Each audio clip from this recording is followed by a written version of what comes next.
Wait, what is that? I mean, you can say hi to people, but we're not live. Say hi, yeah.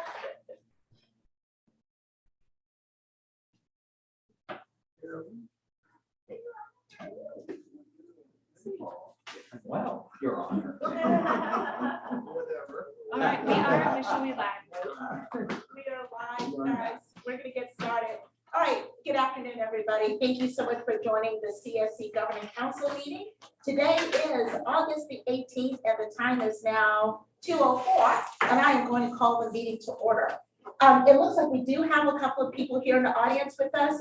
If you would like to make a comment, please make sure you complete the comment card and give it to Ms. Clay. There will be multiple opportunities for you to provide comments once at the beginning of the meeting, and then also at other specific times throughout the agenda.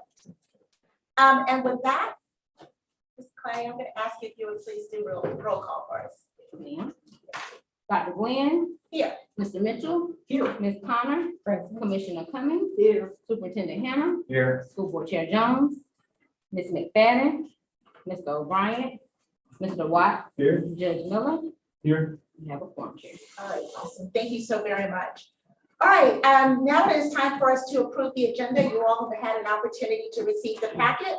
Do I have a motion to have the agenda approved? I will move the agenda, Madam Chair. We have a second by Mr. Watts. Thank you so very much. So our agenda is approved and we will move forward. All right, now it is time for general public comment.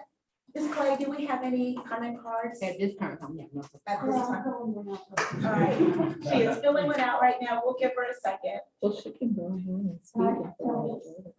You can Yeah. speak and then. Fill it out later. Please. I just wanted to say, Sally Butsine with the League of Women Voters, and we were very supportive of the formation of this council. We had hot topics about it and speakers. So I'm the chair of our education committee.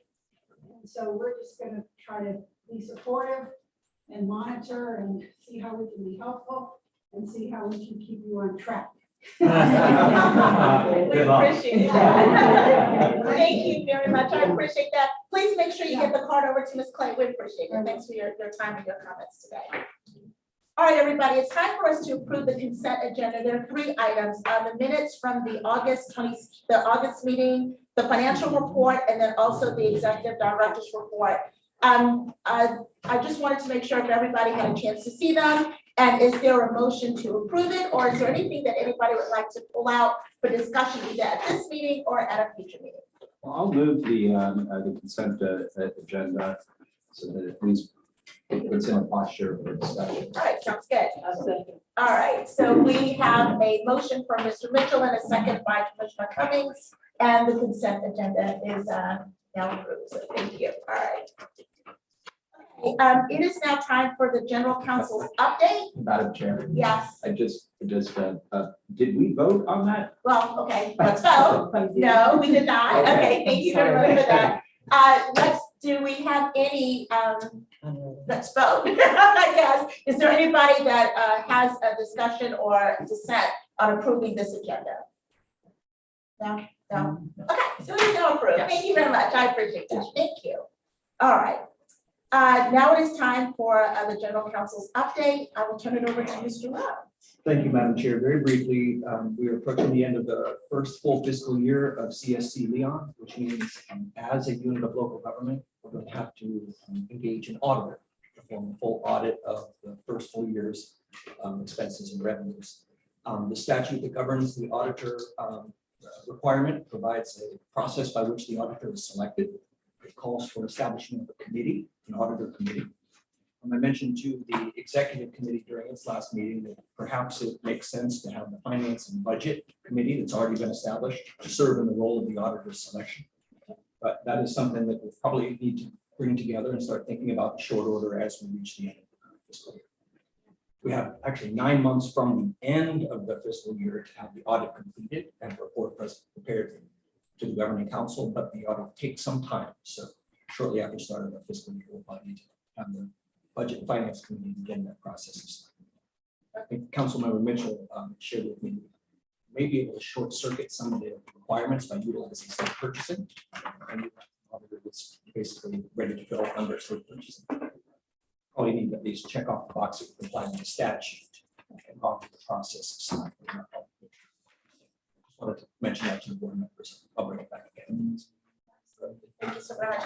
Will the finance committee meeting convene before the next meeting that we have?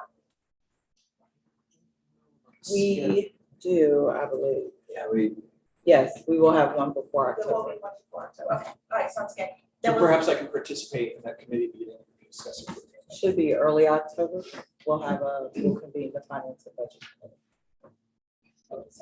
Yes, Madam Chair, do we need to vote on whether serve as auditor, but they need a vote or something? Well, so if I may, it's actually on the agenda while our general counsel brought it up in his report. We have a place on the agenda where I'll be discussing that, and then we can entertain that motion and go through there officially. thank you. All right, I appreciate that. Thank you, Mr. Rowe, for your update. Any other comments before we move forward with regards to his comments? All right, it is now time for our committee meetings and reports. So we're going to start with the executive committee report, and welcome, Dr. Jones. We appreciate your participation. Please let the record show that school member Jones has joined us. We're going to start with the executive committee update.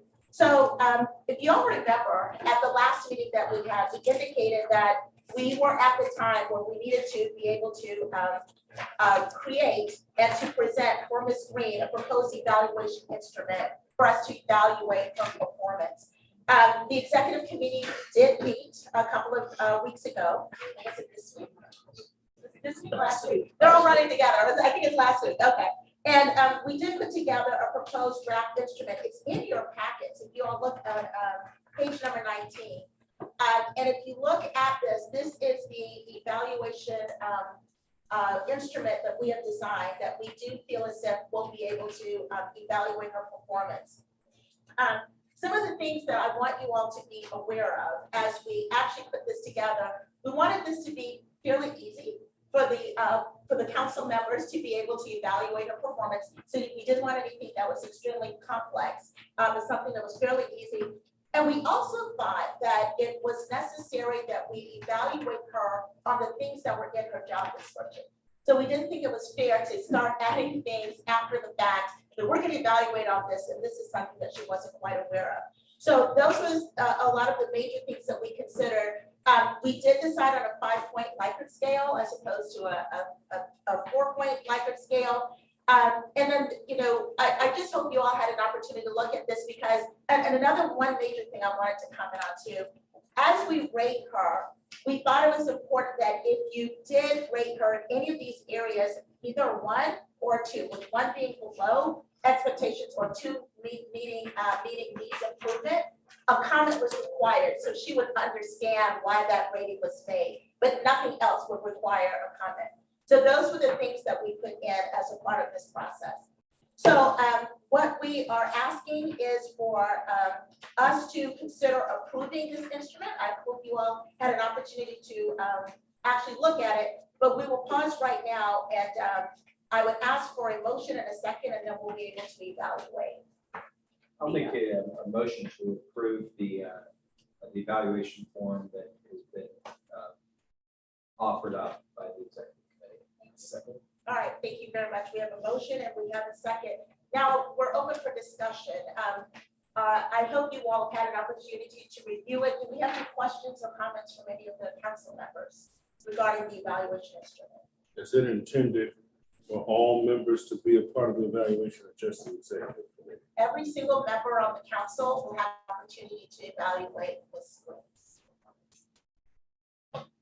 Madam Chair, I think your point about if we score the executive director at 1 or 2, it requires that we provide an explanation.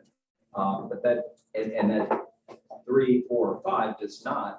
But that doesn't mean you shouldn't. It just means that it's not a requirement. So if you have some encouraging comments, you know, by all means, you should put them in because, and again, with Ms. Green's sitting right here, it kind of feels weird to talk about Jessica in sort of a third person-ish, I said, 5 miles away. But if I'm in her shoes, I want to hear the good, the bad, the ugly, whatever it is. If I'm doing something really well, I want to continue to do it.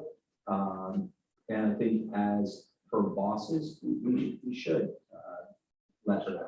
So. But that evaluation does not occur in the public, does it?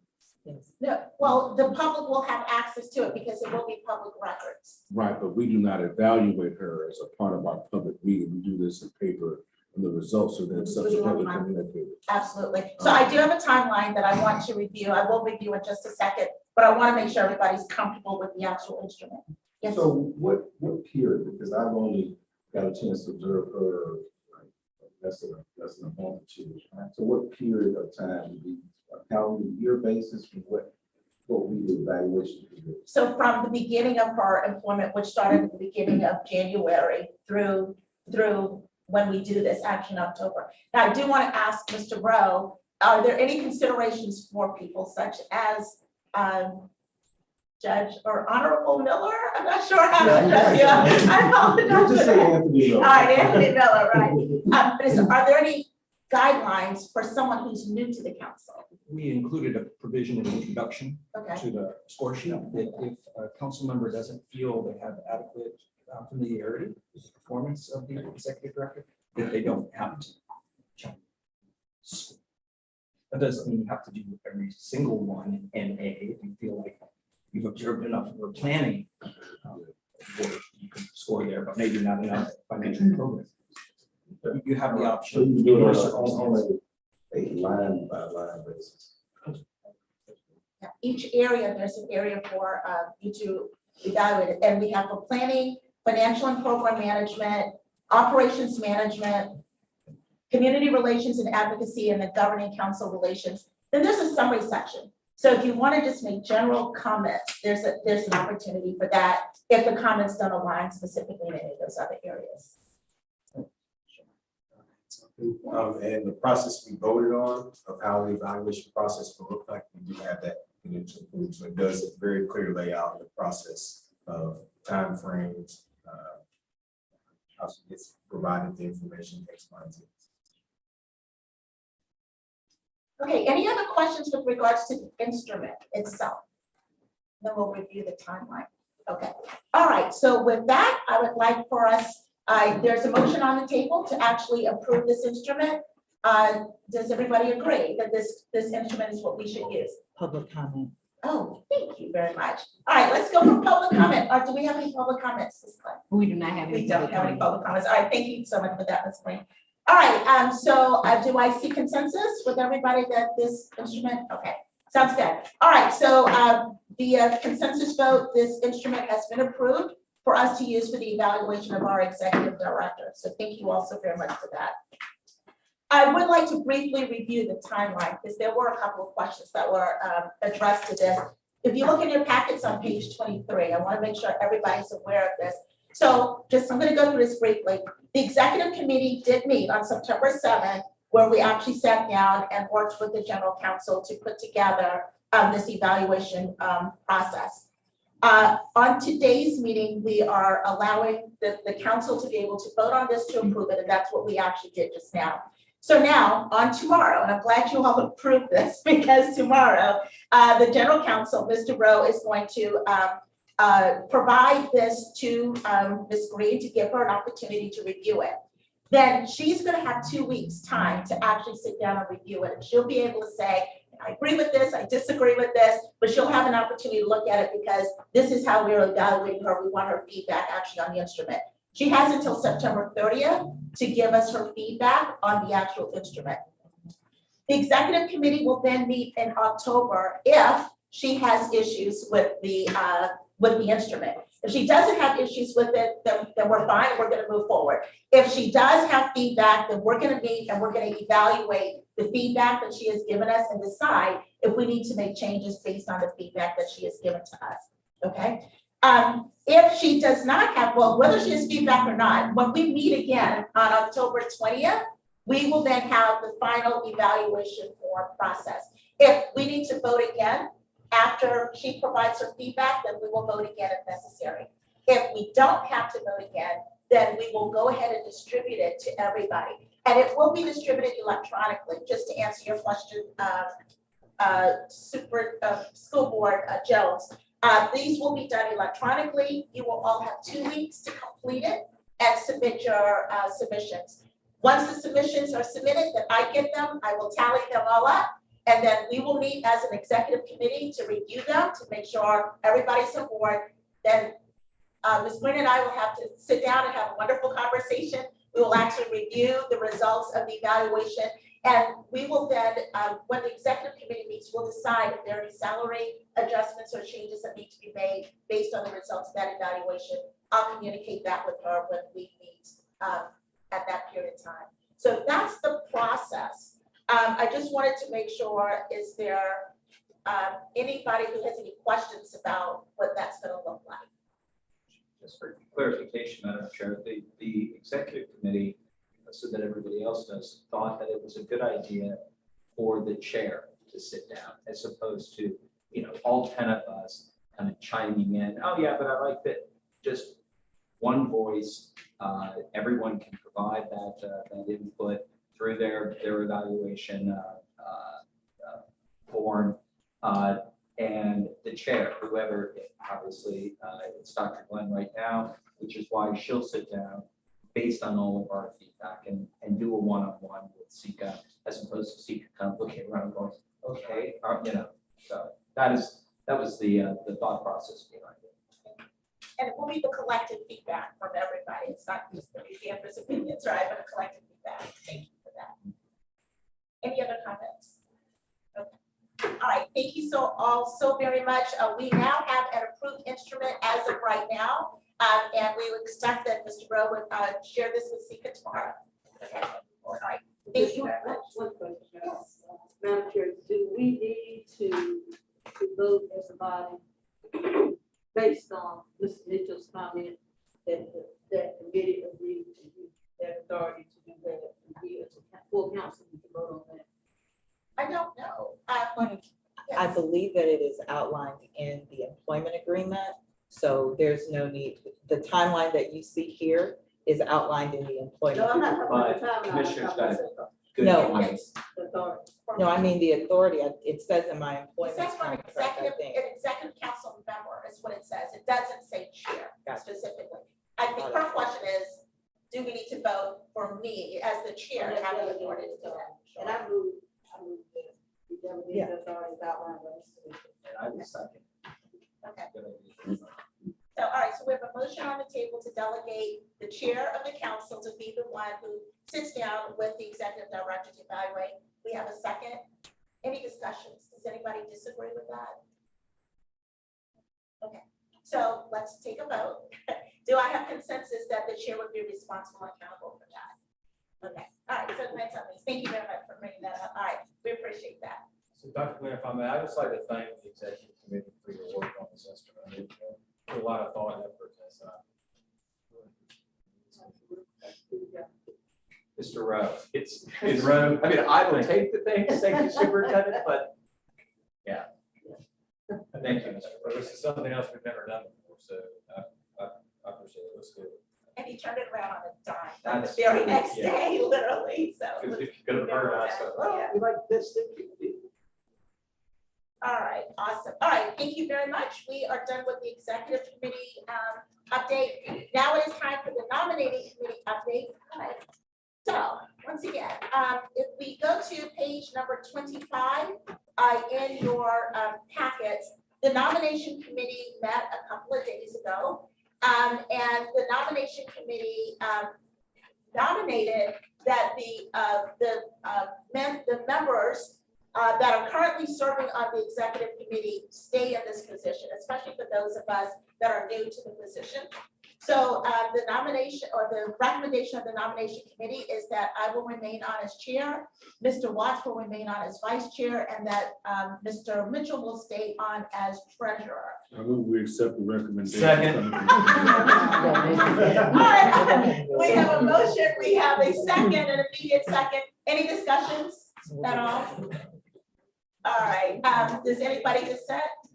Okay, so all in favor? Aye. All right, so we move forward and the executive committee will stay as is. Thank you very much for that. Okay. Now it is time for the investment work group. Hold on one second, Chair Glenn. Yes. So originally, we were planning on having the vote at the October meeting. Okay. However, it is okay that that was done. Mr. Rowe will prepare the resolution Okay. and we will adopt the resolution at the next meeting, but we're fine. Okay. Okay, perfect. and get Thank that. you. Thank you so very much. We appreciate That that. seems rather laborious to me. We were following bylaws. Let's move forward. We're gonna go on to the investment work group. With that, I'm gonna turn it over to Ms. Green, who's gonna provide a summary for us. Yeah, so good afternoon, everyone. It's good to see everyone's faces. We have been, I say we in the DINA sense of the word, but working really hard, getting in the DINA sense of the word. You know, how you say you, me in the you sense of the word, yes. So clearly that didn't go over well. Well, again, I'm a slow learner. Oh, okay, okay. It takes a little more time for me to process that. Got it. So Dina, in her role as DFO, has become the liaison with the investment work group. And so we've had some meetings on that. We are looking at policies, procedures, all of the things that go into determining how we're going to be investing our reserves so that we can have a sound foundation and something on which to operate in accordance with the very broad, I don't know if it's resolution or policy or procedure that has been passed. So at this point, I'll turn it over to Dina, who'll give you just a quick overview of their work. Thank you, Ms. Green, and thank you, Madam Chair and council members. As Ms. Green was stating, we met for the first meeting on September 7th, and council member Ms. Liza McFadden is the chair of our work group.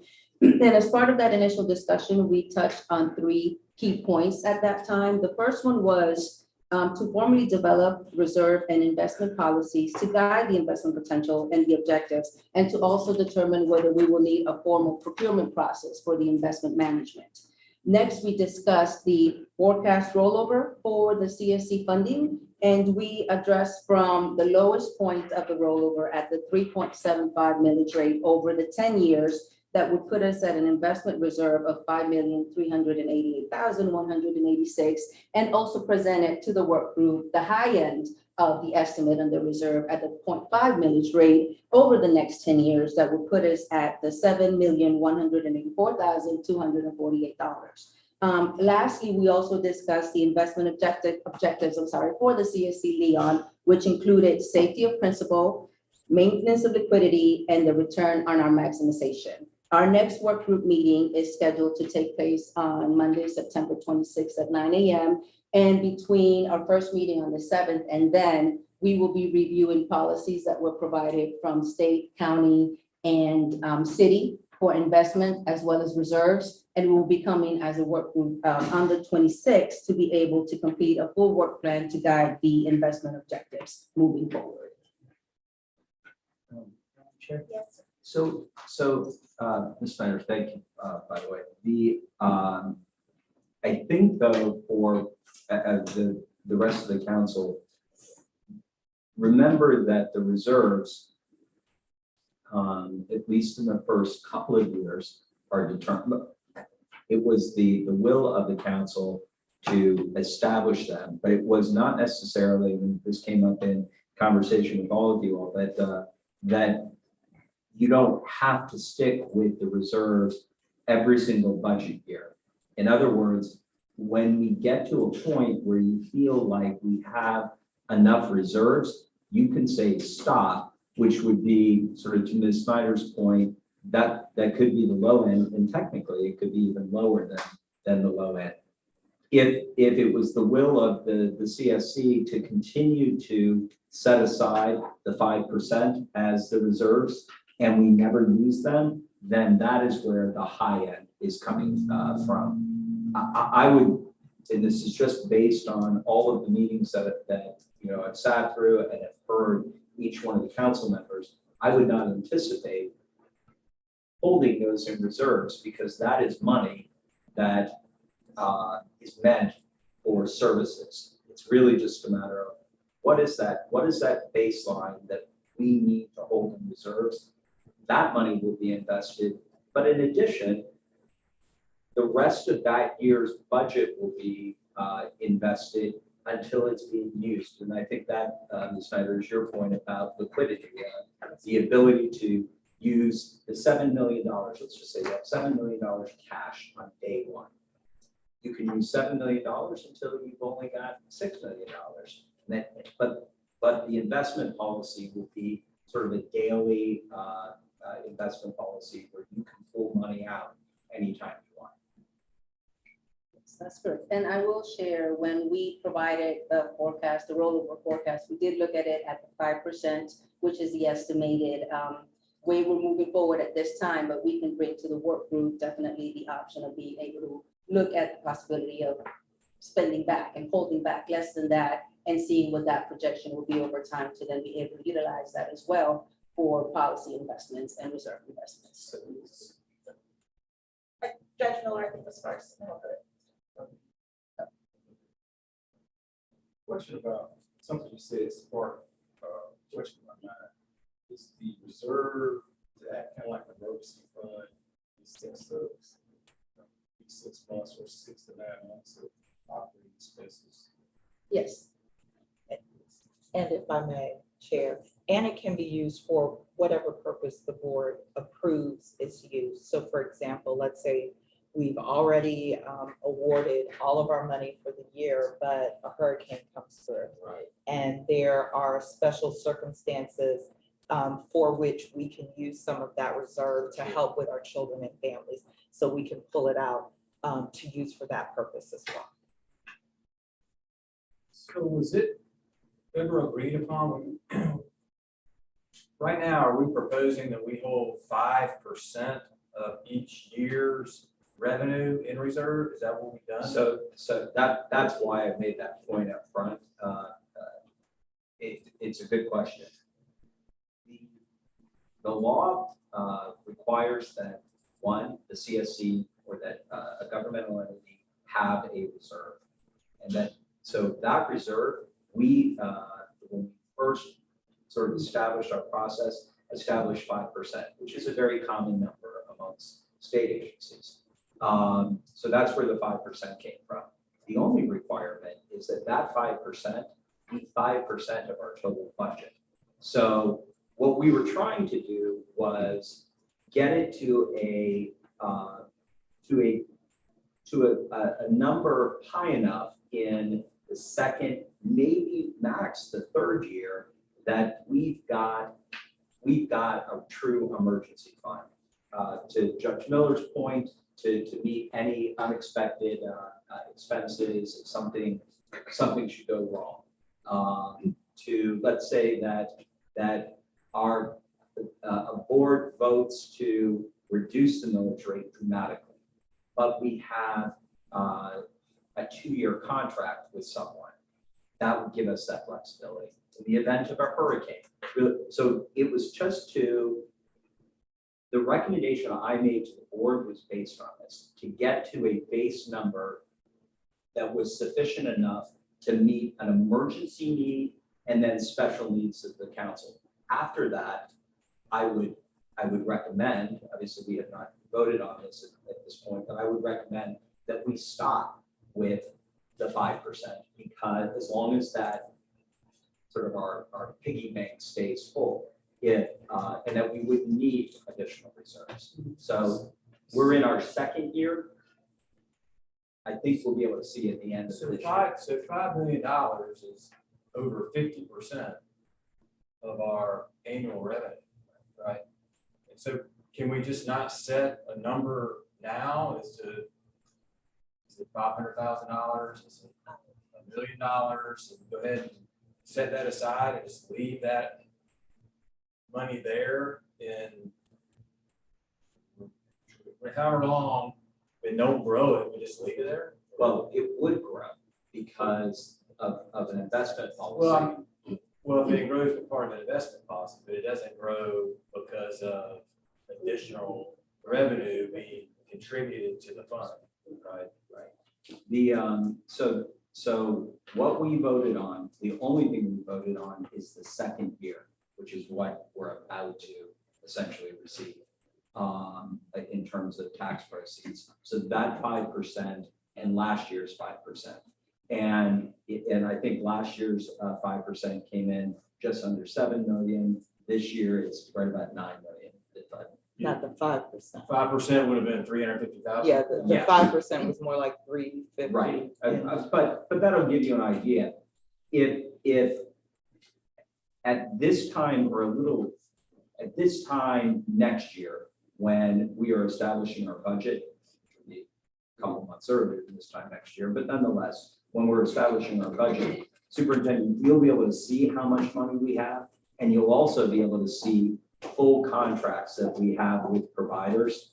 And then the council will make a sort of a financial decision of, hey, is that enough if things should go bad and we don't raise enough money, or something happens, we have to reduce it. So before Mr. James' question, then we set aside 350,000 from year one, and then 450,000 from year two, so 800,000 in total for the first 2 years. Right. And that's already done. We've already committed to that. That is, And then the decision will be made, is that $800,000? that's exactly right. Right. And you'll have a fuller picture as to what sort of commitments we've made in terms of contracts through grants. And also just kind of what we look like as a council.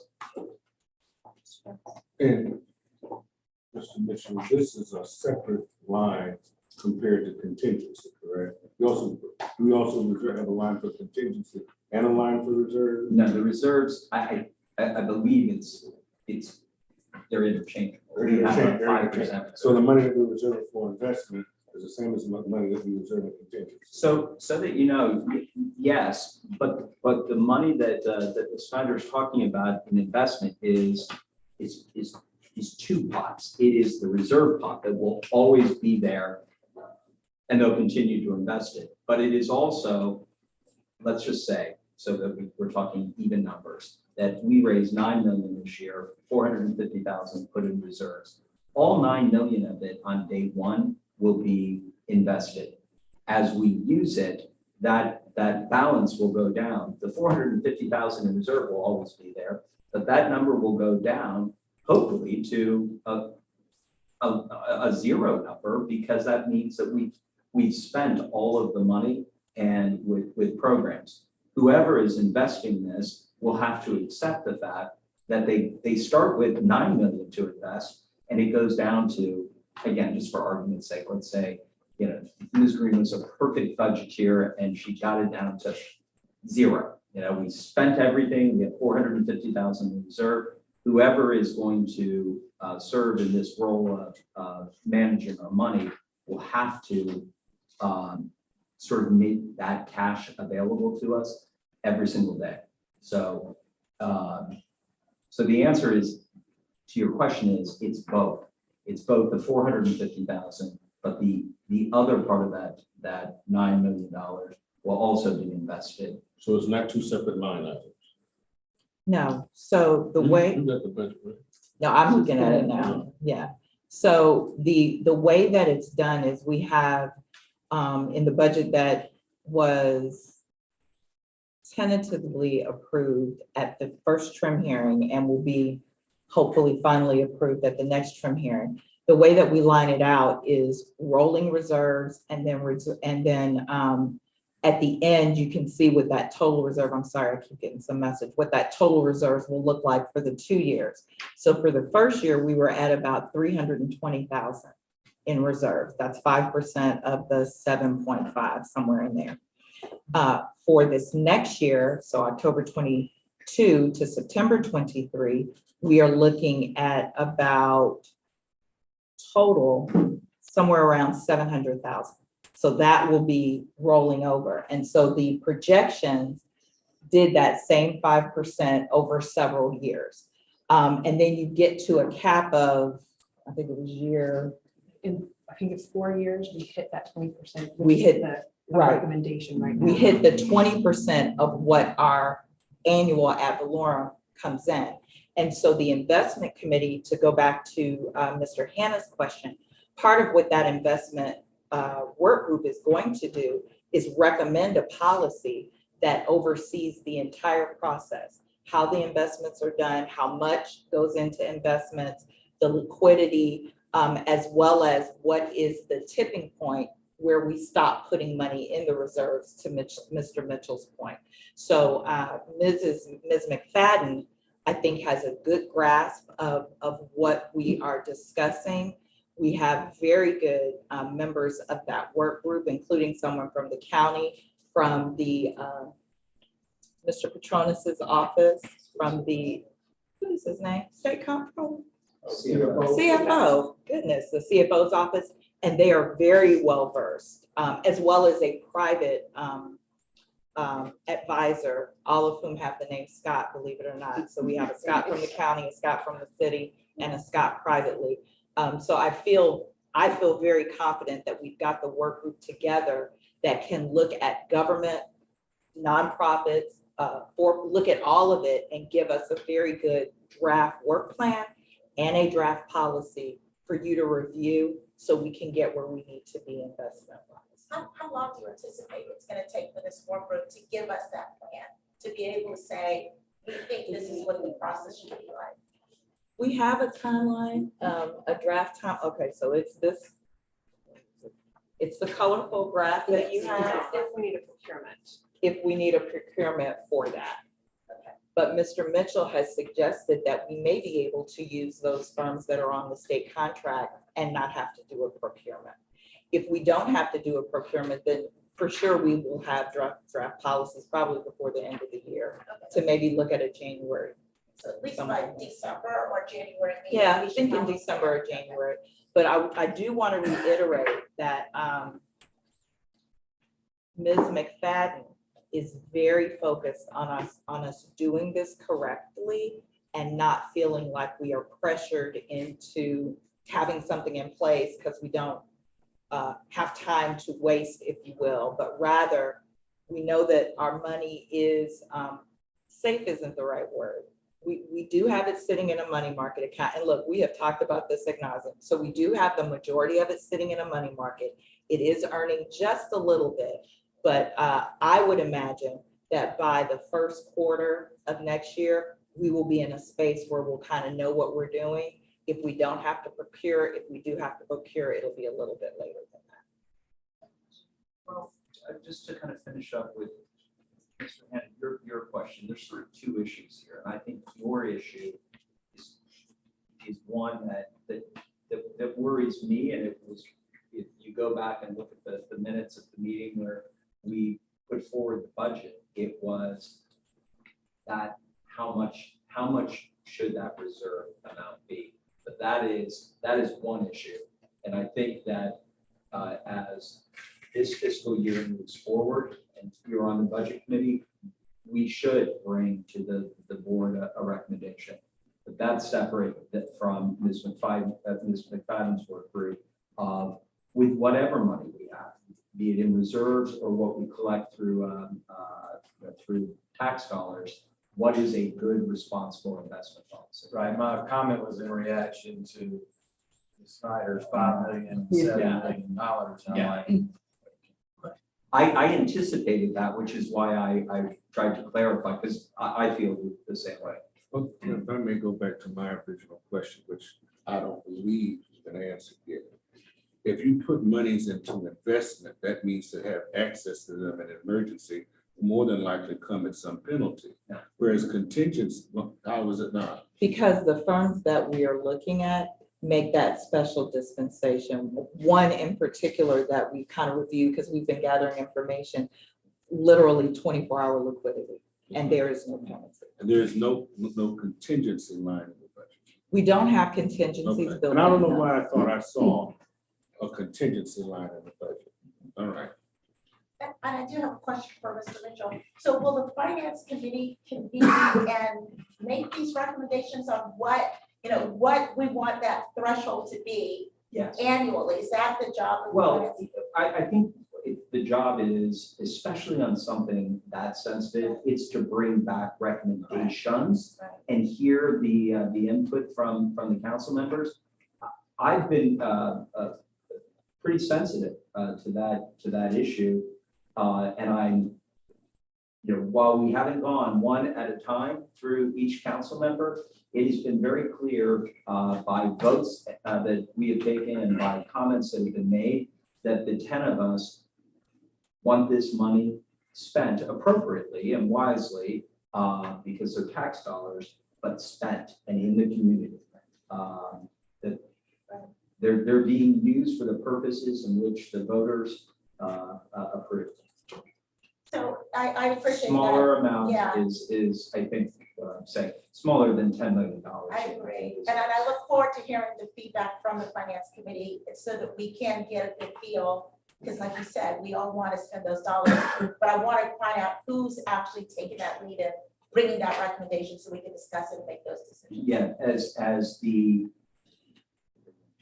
2023-2024 budget comes forward, so that'll be sort of spring of next year, you will see a recommendation as to what percentage should be put into that emergency fund. Thank you very much for that. Any other questions with regards to the conversation around the investment work group? Okay. So we look forward to hearing the outcome of your meeting on September 26th.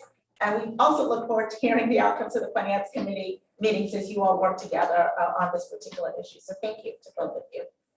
Okay, moving on to the next agenda item for the finance and budget committee update. This is where we're going to discuss the audit process. So Ms. Green.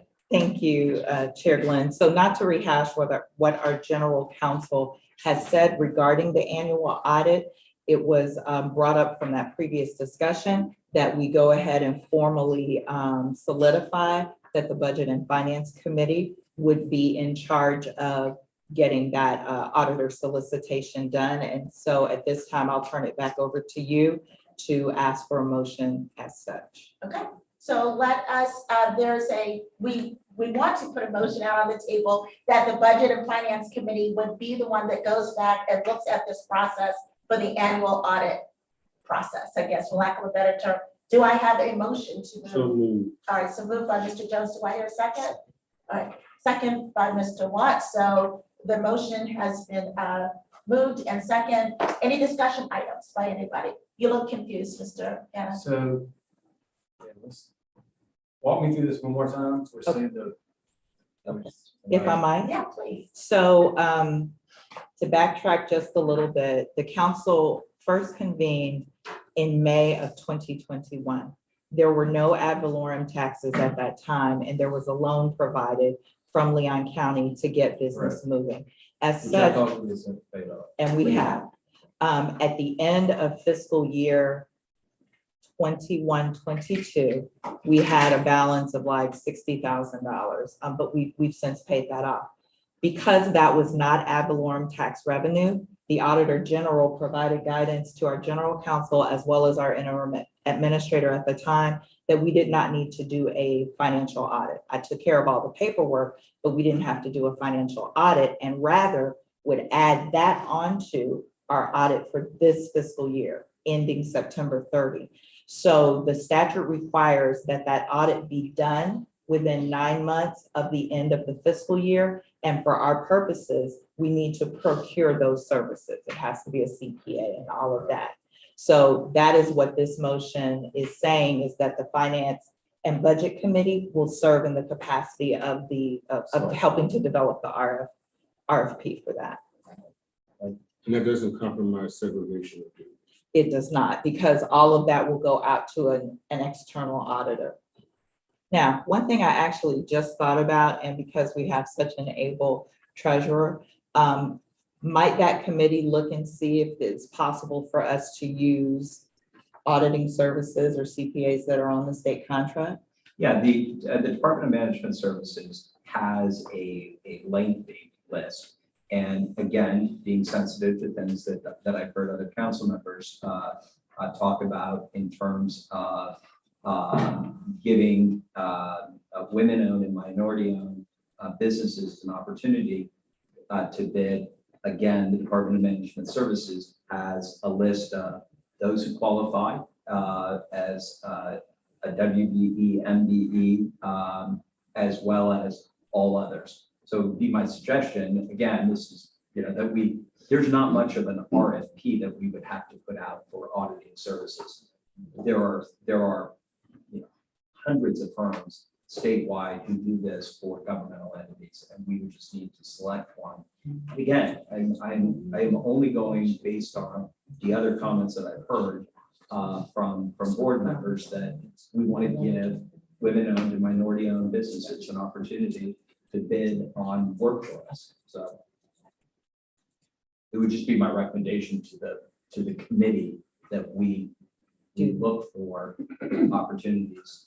And DMS does, they have that list. So I'm sorry, we were actually being rude. We were conferring. Your evaluation. And so I know it is. She's so rude. We were conferring with the general counsel to make sure that the statute doesn't preclude us from going around that procurement process. We do have a procurement policy as well, so we will check back with that. We're actually going to ask our general counsel to attend the next Finance and Budget Committee so that we are in place with everything we need to do. Because it wouldn't reach us, I can imagine for the amount of money that we're doing the audit for, but they will more than likely exceed the threshold that we have to do an RFP process, correct?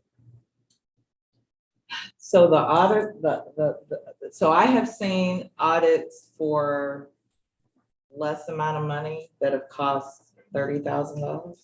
For less amount of money. Matter of fact, that has been an issue in some of the smaller nonprofits with some of the other funding agencies requiring an audit, and it's costing, it's costing almost a fifth of their budget to do it. So, and maybe in an ordinary, I don't know. I guess we'll find, once we discern how much the full value of the funds being audited will determine the scope of the, all right, I got you, no problem. And if it helps, Mr. Jones, the Dr.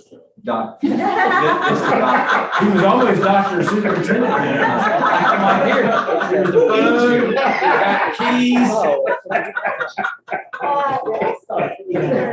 you got the Early Learning Coalition of the Big Bend that I sit on now as the CSC's representative.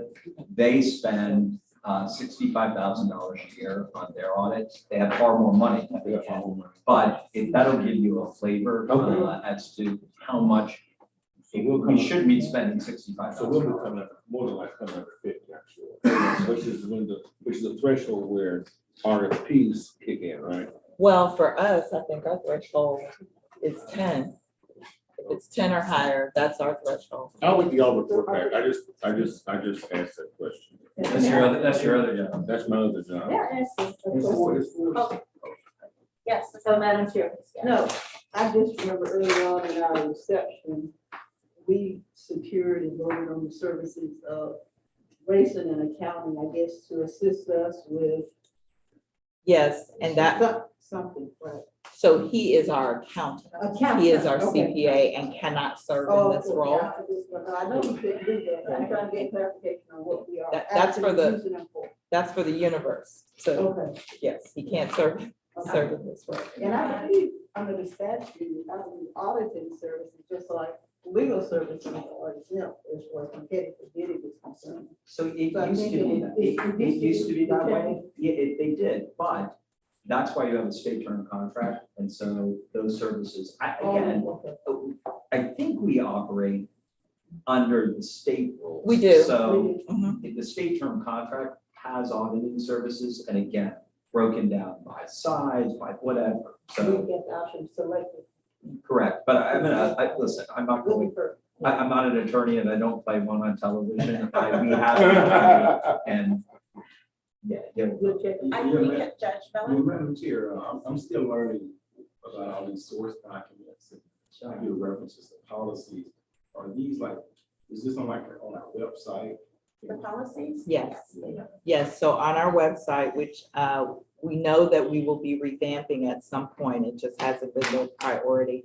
If you go under governing documents on the website, I think it's public information, governing documents, and everything, our policies, everything is there, all the resolutions, the guiding statute, everything is right there.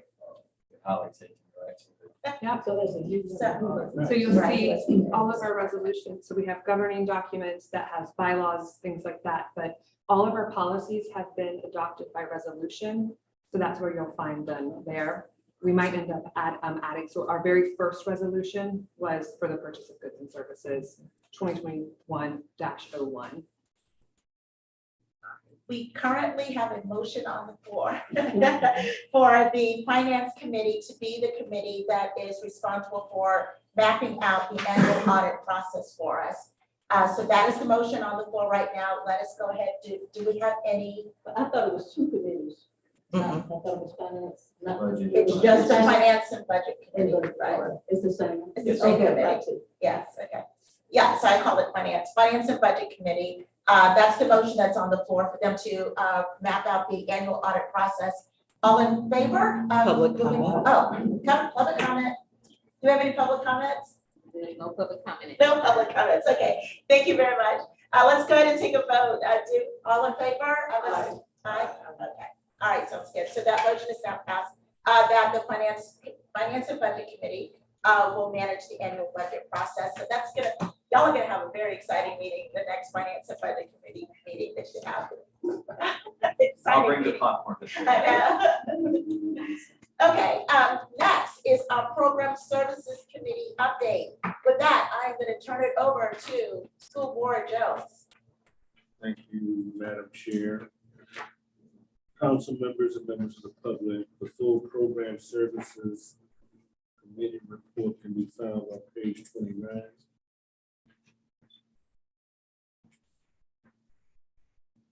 First, let me thank you for allowing me to provide this report this month. I was unavailable for last month's meeting as I was called out of town, but I could not be present at that meeting.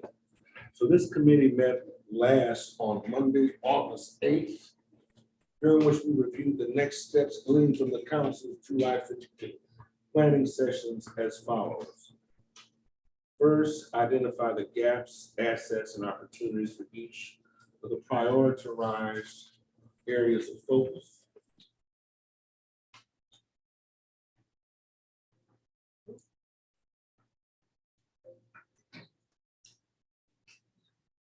Sorry, guys, not my No problem, this computer. looks like mine. Oh goodness, what is it asking for?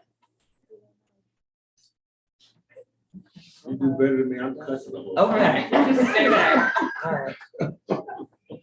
I was just trying to make it big. No problem, we're good. Thank you. Is it good? Dr. Jones did a power. There we go. Dr. Jones did a PowerPoint. From your mouth to God's ear. So I wanted to first start with highlighting the next steps gleaned from the council's July strategic planning sessions as follows. First, identify the gaps, assets, and opportunities for each of the prioritized areas of focus. Identify are there areas of opportunity to layer additional priorities into the focus areas. Describe the availability of the funding, federal and state, for each of the prioritized areas, recommending further prioritization of areas to be funded, and recommend processes and timelines for each of the various funding cycles: priority, summer, innovation, capacity building, and technical assistance as defined in our processes. So staff will present the information requested during our October council meeting.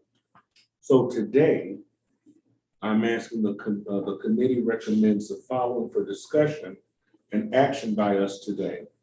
First, that we would finalize a list of prioritized focus areas, which you see there are 7, 1 through 7, and whether or not we would consider adding an 8th focus area on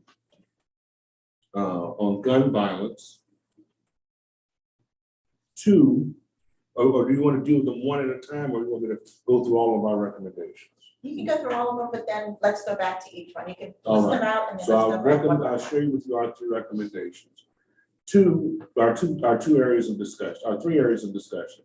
The second area is to determine whether a council member by appointment by council chair will serve as a member of the evaluation teams for community investments and in what capacity ex officio or full evaluation team member. 3, adding to the timeline of activities an RFP for evaluation services to be released in mid-May 2023. So I'd like to go back to item 1. Yes, please. All right, and that is to finalize the list of prioritized focus areas and contemplate either the addition of youth gun violence as an 8th focus area, or decide to layer it with identified priorities 1 through 7 where appropriate. Now, do you want me to lead discussion to the discussion chair? If it's So, yes, sir. I don't want to interrupt, but I had a question. Should I hold on? Help yourself. I was looking at the priorities that we identified. I thought number 8 was behavioral health services. Does gun violence kind of fall into that, or is that something else? may I? Yes. So the priorities that you see here were the top ones that were identified during the strategic planning session. As I discussed during the August Program Services Committee meeting, I was called and asked to participate in some stakeholder meetings, specifically surrounding youth gun violence. And additionally, during that strategic planning session, Council Member Cummings had made comments regarding maybe there being a need to look at the youth gun violence.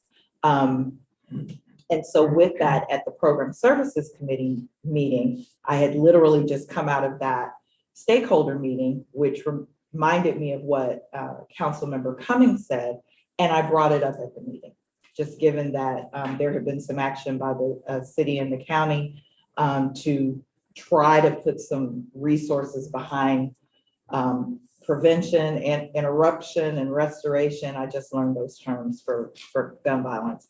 And so I just thought it would be prudent to at least bring it to the council. So it is not in order of, so when you look at all the priorities that you did, no, it was not up there. And so I just brought it forth as what I felt was part of my job, to just kind of bring it up there for you guys to discuss and see. I was just tracking my list. I was like, number 8. But, Yeah, no, so it's not the real number 8, it would just be an 8th priority or be woven into the other priorities. Because we took the top 7. And we just provide an addenda of this new 8th one that comes to us as a part of our discussion at program services. And so now I'm happy to open up the floor. Do we stick with our 7, or do we integrate gun violence into those 7, or we let it be a standalone? And it couldn't happen at a better time. I'm sure we all have great ideas and thoughts about it, in lieu of what we've been dealing with here most recently. So the floor is open. What's the recommendation of the committee? The recommendation was that we would bring it to this body for them to make a decision as to whether or not we add it as an 8th priority or integrate it into the 7th. Yeah, one, good for you guys for bringing it, because I think it is an incredibly important issue. And candidly, I think the number 8 of behavioral health is also. And I think when we met and came up with these 7 and decided enough is enough, we got to draw the line somewhere, not that everything isn't important.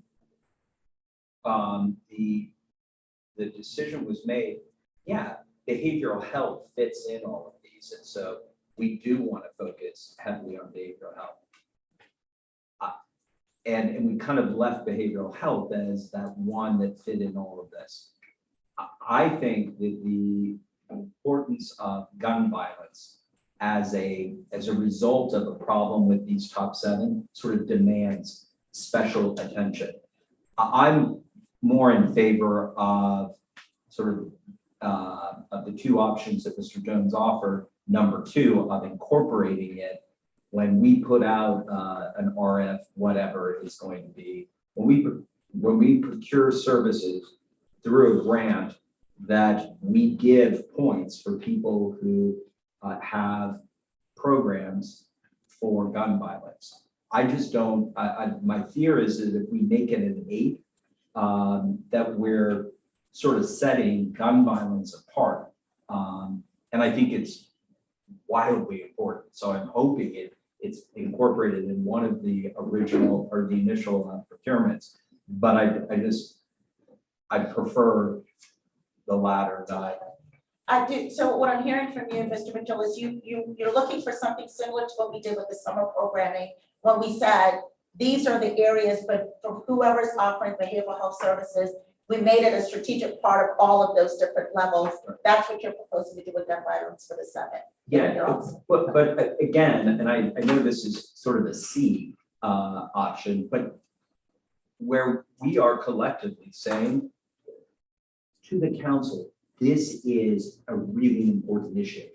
Gun violence in this community, you know, it was Commissioner Cummings that brought this up, and I have talked to you, Commissioner. It is a huge issue. So I don't know, you know, I don't want to guess which one of the procurements go out first, but I hope it's one of the first that can include gun violence. Mrs. Cummings? Thank you, Mr. Chair. Madam Chair. I agree with Commissioner, I'm sorry, Council Member Mitchell, Dr. Commissioner. Commissioner Dr. Mitchell. I know. But I think we, as the selected members of the Children's Services Council, we can't afford to neglect gun violence. And I think just yesterday, in one of our schools, one of the students had a gun in school. And I think they clearly know the policies and procedures not to bring weapons to school, but it's a problem. I think it establishes that it's a problem that's slowly getting out of control. And I don't want this council that was voted on by the taxpayers as the Children's Services Council. I don't want us to ignore that particular problem as it relates to our children. Many of the victims of gun violence here in Young County and the perpetrators are children. I mean, they are teenagers, they're 14, 15 years old. So I don't want us to ignore it at all. However, I don't have a problem with sensationalizing it because it's a problem. Any of us could be victims at any time. Our children could be victims, our children, our neighbors at any time. So I'm in favor of having a separate number 8 to address that issue. I would be satisfied if we address it. I don't want it to get hidden in some of the other priorities that we have, but because I believe it's a priority of its own. Okay, life and death situation in many instances. So my preference would be to have it a set-alone priority because it is a very serious issue here in our city. In our county. Any other council members? No, you never know. I'll go, thank you. You know, my insight always will come from the perspective of elementary school children. And over the past, I would say at least 12 months, students from my school or our neighboring middle school, our students, they've either come from Pineview to go to middle school or they're currently students at our school. I know of 4 that I can name, 5 actually, where kids have experienced some type of violence due to guns. They've either seen someone shot or died, or a gun has been pulled on them. And this has been something and it's just happened more often now than it has when I first started at Pineview. So my point is, this is something we have to tackle sooner than later because it seems to be escalating. Now it's almost becoming very commonplace that you hear, oh, well, somebody else was shot last week. You know, you keep hearing this over and over again. So I say all of that to say it's becoming an everyday issue for our students. And we need something to teach our kids at a very young age the danger of guns and what you should do if you see, you know, all of those things are very important on the front end to hopefully influence how they are when they're older, when they have these choices to go to high school and when you confront someone, how to have conflict resolution rather than to pull out a gun to want to shoot someone. So I would like to see it as a standalone because I think it just needs to be its own entity where we address it at various levels for our kids to see that there are other ways to solve problems. Conflict resolution is where I'm going with that, but also what you do when you do have these experiences where you're involved with. I do have a quick question, and then I do want to comment, allow others to comment. With the priorities that we have listed here, it's my understanding that we're not going to fund all of these priorities at one time. They're going to go in order, right? I mean, not in order, but they will be layered, like at different times. So we will do a certain priority group, then we'll go to another priority group, then we go to another priority group. Is that correct? That is correct. And the way that will be decided is by you all. Sure. Okay. Is how you want that priority to happen. So if we do add number 8, and I'm just asking, if we do add gun violence as number 8, there's a possibility that it may not get addressed immediately if we decide that it's not one of the top 1 or 2 or 3 that we do immediately. Is that correct? That is absolutely possible. But let me also say, I don't think making it, if I might, making it a separate priority precludes it from also being interwoven into the other priorities. So it's almost like a 1-2 punch, if you will. I just wanted that. So as I listen to the conversations, I wanted those questions answered. Any other discussion, but Mr. Hill? So I've listened to you all speak, and I don't want to sound like the person who is not sympathetic or understanding, because there's so many issues in our community that are dealing with children. And gun violence is certainly one of them. I mean, I think we had a list of, I don't know how many, 16, 20, and we could prioritize all 20. And I think you've even said this in the past.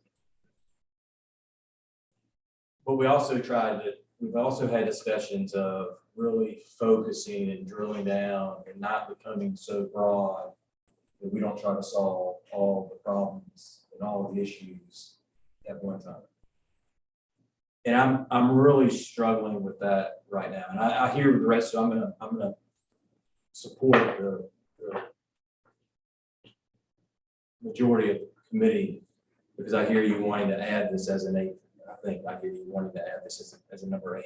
I quite honestly would have probably stopped at number 5 just because I've been so committed and focused on those 0 to 5 years. And if we can really commit significant resources as to the root of where life begins and focus on that maybe we affect everything else downstream, but it takes time. I'm just, again, fearful. I just want to remind that there's only so many resources. We only have $9 million. It sounds like a lot of money, and it's really not. Although there are a number of issues that affect our children, and gun violence, and just like you mentioned, it's in one of our, weapon in one of our schools. I just want to remind the group that we have to ensure that whatever we do, we are able to measure results and commit dollars that are really going to be impactful, as opposed to trying to throw money in 1,000 different things and just not do anything well. Anyone else? Secret, let me ask you a question. So, and this right here, this will be the innovation process, meaning that what people apply for is something that does not exist this go around, right? So when you say this, you mean? These, what we choose, what we pick here, and we present out and we try to find people to submit, these have to be the innovative ideas. For these 7? Yeah. So part of what we will come back and do in October is give you a strategic plan of sorts. So looking at the 7 priorities that you all said, these are top for us. We are matching that against the data So we know there's data in the needs assessment, but we're also looking at what other funding is available, looking at all of that to present to you where we think these priorities should fall. And then that allows you to prioritize which ones you want in priority funding, which ones you believe we could look at summer funding, which ones would be in innovation funding. And in the priority funding, we would not be simultaneously issuing RFPs, RFAs, ITNs, the whole family simultaneously, but rather determining which one we issue first. We need to give a little bit of time with that, then determine when we issue the second one. So that's the timeline piece of this. So we won't issue money on all of these at the same time. We don't have the ability to even manage that, but rather you as a council, when you get that information, you will say, I'm just throwing this out here. Priority 3 is what we want to go first. So we will develop the procurement for that, making sure that it is very specific to the outcomes that we want to see. And we will issue that for providers or whomever to submit to that and be very specific to that. And my thought is that the reason you would pick that is because it's hitting at the beginning of a cycle. So when I communicate what the council did with these priorities, what I communicate is that our council was really focused on 0 to 12. Because what they believe is that in that 0 to 12 area, you're trying to get at the beginning of the cycle so you don't need the deep end services when you get into middle and high school. And even with that, they're going to focus down even more on where they want these particular priorities to fall in that 0 to 12 space. Does that make sense? Yeah. So you all, when we present you that information, are going to determine, we want you to do this first, because this would, we believe, will have the most impact so that when we go to the next priority, it makes it a little easier. And I say that very tongue in cheek because it's going to be probably 3 to 5 years before we really see the needle move. Well, if you just walk me into my next point. Okay. So I remember that, and I got that. Okay. Because ultimately, it's almost like we might not be able to, per se, make a decision on number 8, just stay with me for a second, because ultimately, you all still need time to, that needs assessment that was completed, right? Because the data is, anything we do, right, is we're going to need the data to support how effective we are, right? So I'm pretty sure that's going to take quite a considerable amount of time to gather that information, match up what exists out there, X, Y, and Z, for you all to come back to make the recommendations to us of the priorities of on that list, right? And it will be a recommendation. Right. Because you all could look at it and say, right, so we see this, but we really want you to focus here. So how do you weave in, because I'm going to Principal Carmen, which is I've been with DCF for 20 years now. So sometimes you have, not so much about DCF, sometimes you have a knee-jerk reaction to an event, right? And so all of this on the knee-jerk, right? But maybe not so much of a thoughtful process of like a long-term outcome or whatnot. So how, and she brought up violence. So you may have the gun situation, Commissioner, right? You may have the gun, but what is the possible root of it? Is it conflict resolution? Is it something else going on? And I'm just hoping that you all have an opportunity to somehow bridge that gap, the needs assessment. I think we're like very high for domestic violence in this area based on that from the state average point, right? Like, how do you weave that and then bring us recommendations where that gun violence topic might actually be incorporated into one of those? Is there an opportunity to do some short term, but then also for a long term measurement? So I think that there's both. I think there's opportunity. So in priority funding, in our minds, priority funding projects are long term. Those are projects that you are looking to invest in, as I end that sentence with a preposition,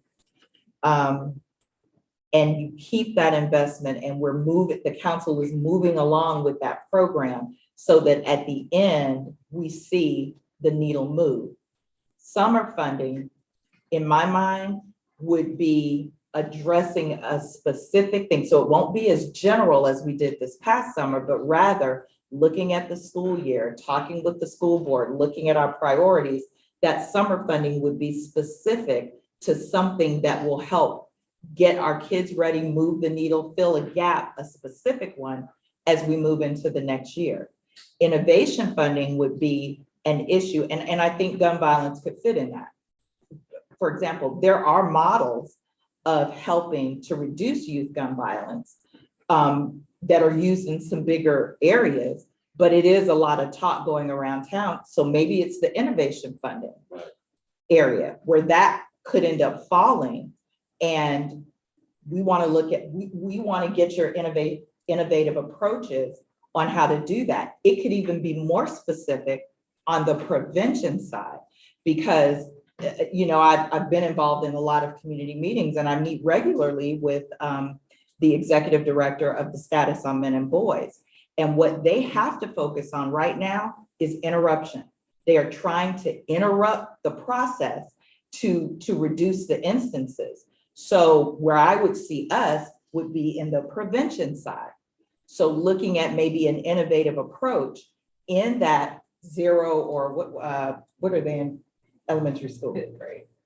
Yes, so third to fifth, maybe it's a prevention piece that addresses youth gun violence in the innovative space so that we're not butting heads. They're doing the interruption piece, which I don't think that's necessarily us, but we might do the prevention piece. So there's a way to interweave it, and that's why we keep having these conversations with all the groups that are looking at this.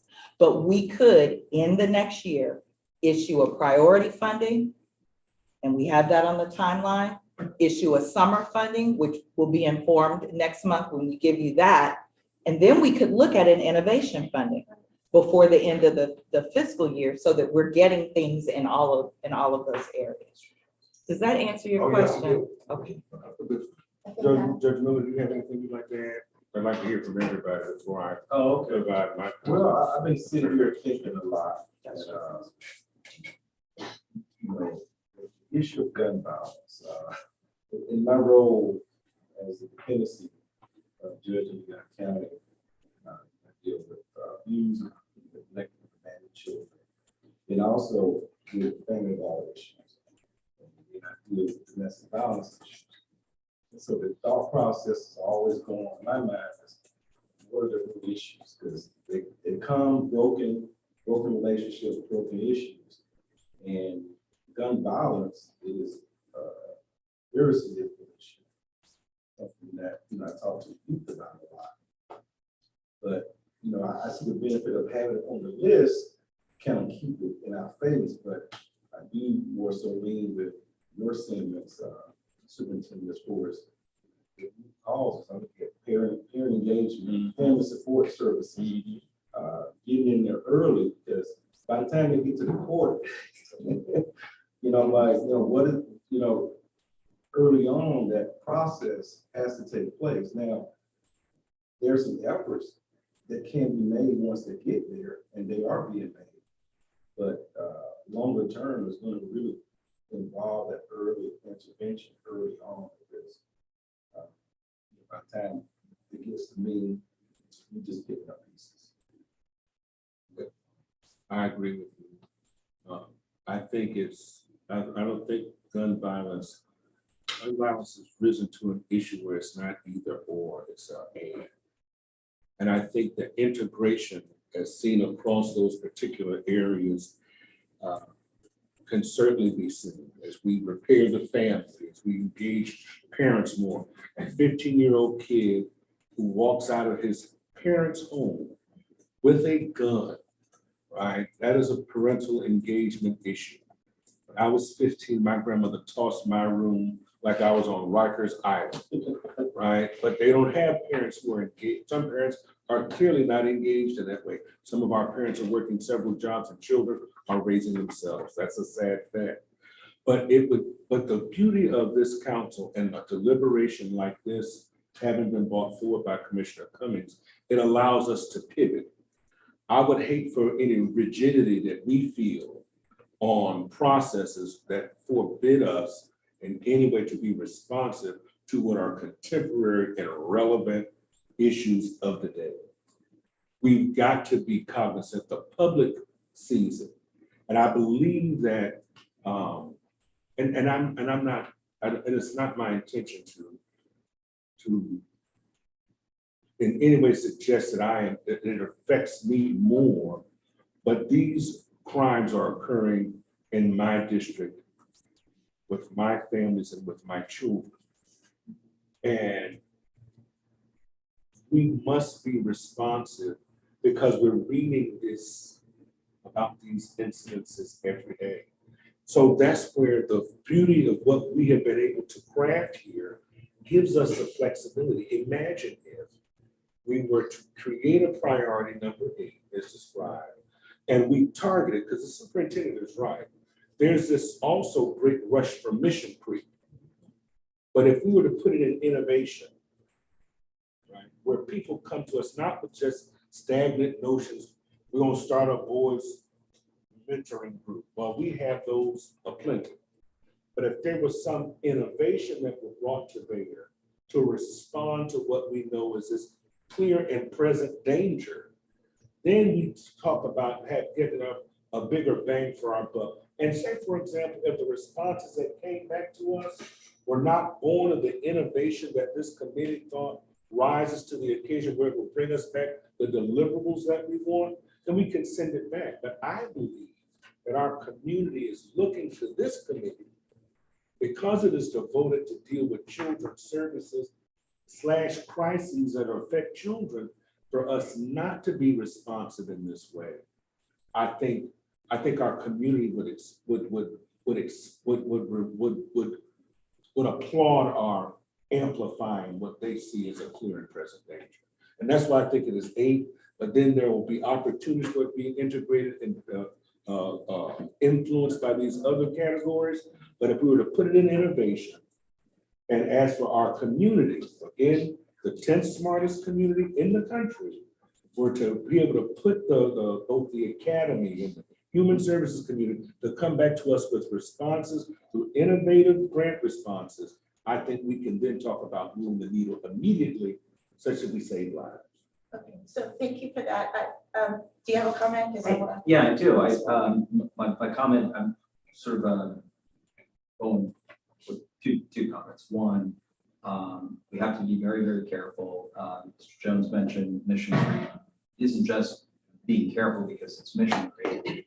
We have to be very careful of the law. It says we are not allowed to fund programs that already exist. And I am nervous that if we make it a number 8, there are gun violence dollars that are currently coming from the federal government and the state government. And I get a little bit nervous about making it number 8. Not that I don't think it's a big issue. I think it's a huge issue.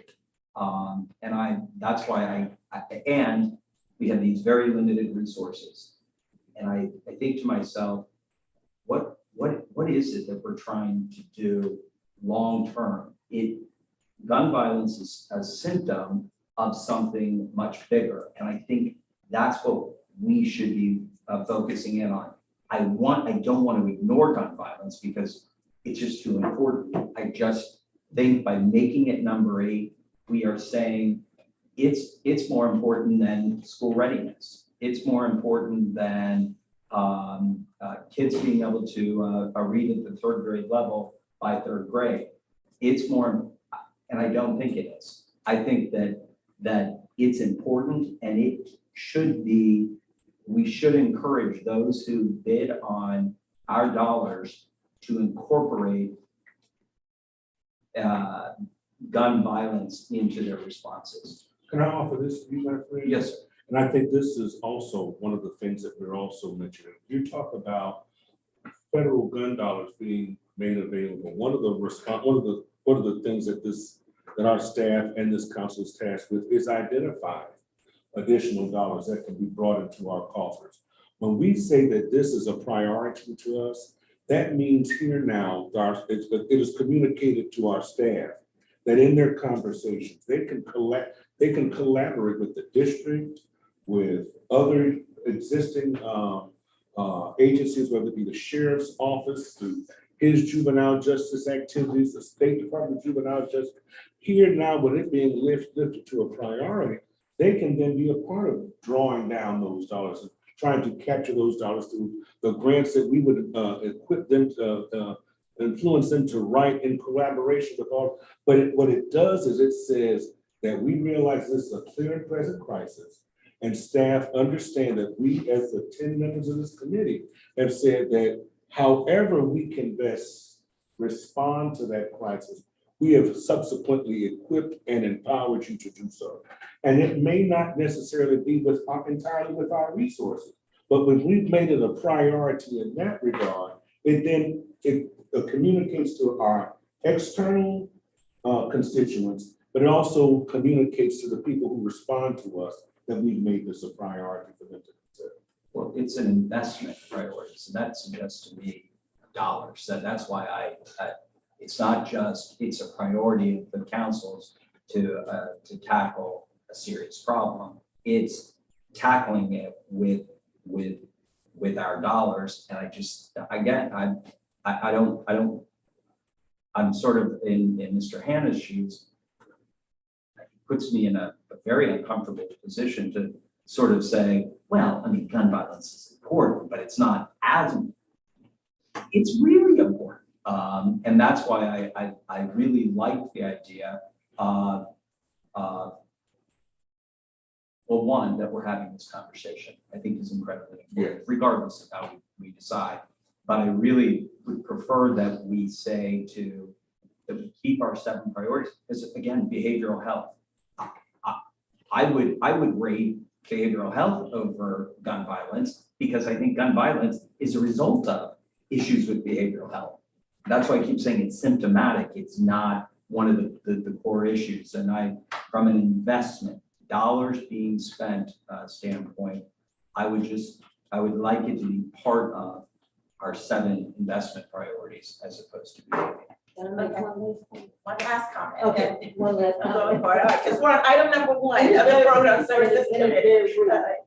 Because I see from a global standpoint, all of our 7 priorities that are listed right now, and I see gun violence, prevention, what have you. I see where it can be interwoven into any of those areas up there. But I think adding a number 8 shows that we as council members of this Children's Services Council recognize the importance to this community. We recognize not only the importance, but it shows that we value our children and our children's lives. And to do so, we might zero in on family support services, parent engagement. I think it's up to this council to do that. But it shows that we are addressing the issue of gun violence from the beginning all the way up. But I don't want us to ignore that as a council. And I just think that it would be sort of derelict if we didn't, knowing the statistics right here in Leon County with our young people, less than 18 years old. So how we address it, Mr. Mitchell, I think it would be up to us. You see what I'm saying? And we have a general counsel that will look, and our executive director that looks at how we expend our money to make sure it's not so contentious.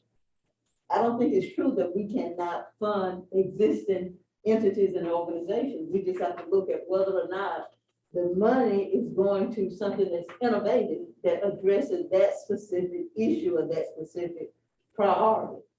And I think our executive director and our staff, our general counsel, can do that and bring it back to us, and then we can make a decision. But I just don't want us to ignore a major problem. That's all. So what I'm hearing 4 different things, or 4 different options that I think we need to make a decision on. So the first thing that I heard was that I think everybody's agreeing that gun violence is important and we need to find a way to address it. I Yes, think hands down. let's please Right. don't by any comments, Right, hands think down. that any one of us don't think. I completely agree. It is important, and it is an issue in our community. I completely agree. And I think everybody agrees to that. I think option number one is that, that I heard, was that we are asking that gun violence be incorporated into the 7 priorities. We leave the 7 priorities as they are. We incorporate gun violence as a supplement or as a part of the funding of every one of these opportunities, so that as people respond to RFPs for this, they are also addressing gun violence. That's option number 2. The option number one, the option number one that I'm hearing is that we are considering incorporating gun violence as a part of all 7 of these and leaving the 7 priorities as is. That was the first recommendation that I heard as to how we address this. Yes. Okay, all right. There's more. I'm going on. Okay, all right. Option number 2 is that we only add it as number 8. We add it as a separate one, and we prioritize it as we prioritize everything else. And as we address these priority areas and as we put out the RFPs, we will have a gun violence RFP. So that's option number 2, as it's standalone and we're adding it as priority number 8. I heard a third option that was suggested. I heard it first from Sika that we actually do it in both, that we find a way to incorporate it into all 7 and still make it number 8. And then option number 4. Number 1 is that we don't have gun violence separated as a priority area. It's just incorporated into all 7 of those. I thought that's what you just said for 3. No. 3 is both. So let me go through this again. Number 1 is that it's incorporated into all 7, and it's not included as its own separate priority area. Okay? But that's Funding priority. Funding priority. It's not, apprenticeship and mentor opportunities do not necessarily. Then we don't have to embed it into that. But if there are opportunities, Where possible. wherever possible, Wherever correct? possible. Okay. Incorporated as necessary, absolutely, okay. So, and then option number 3 was both. Then option number 4 was to address it as an innovation category. So, so it's not included in any of these priority areas. It's not listed separately, but as we put out innovation opportunities or innovation programs, we have a specific innovation program that addresses gun violence. So as I listened across the board, those were the 4 things that I heard. That's Yes. not what I, Okay. for number 4, that's not what you said. Is Okay, number so 4. I'm the one who Yes, talked about so innovation. how would you address that? I still wanted it as number 8, but I figured in my comments that Okay. innovation would be the category where it would be, where Okay, it could be manifested. So I'm removing number 4 4, from the yes, option. ma'am. Okay, so we have 1, 2, and 3. Probably should just be 1 and 2. So, As recommended by the committee. Okay. yeah, so going back to the innovation.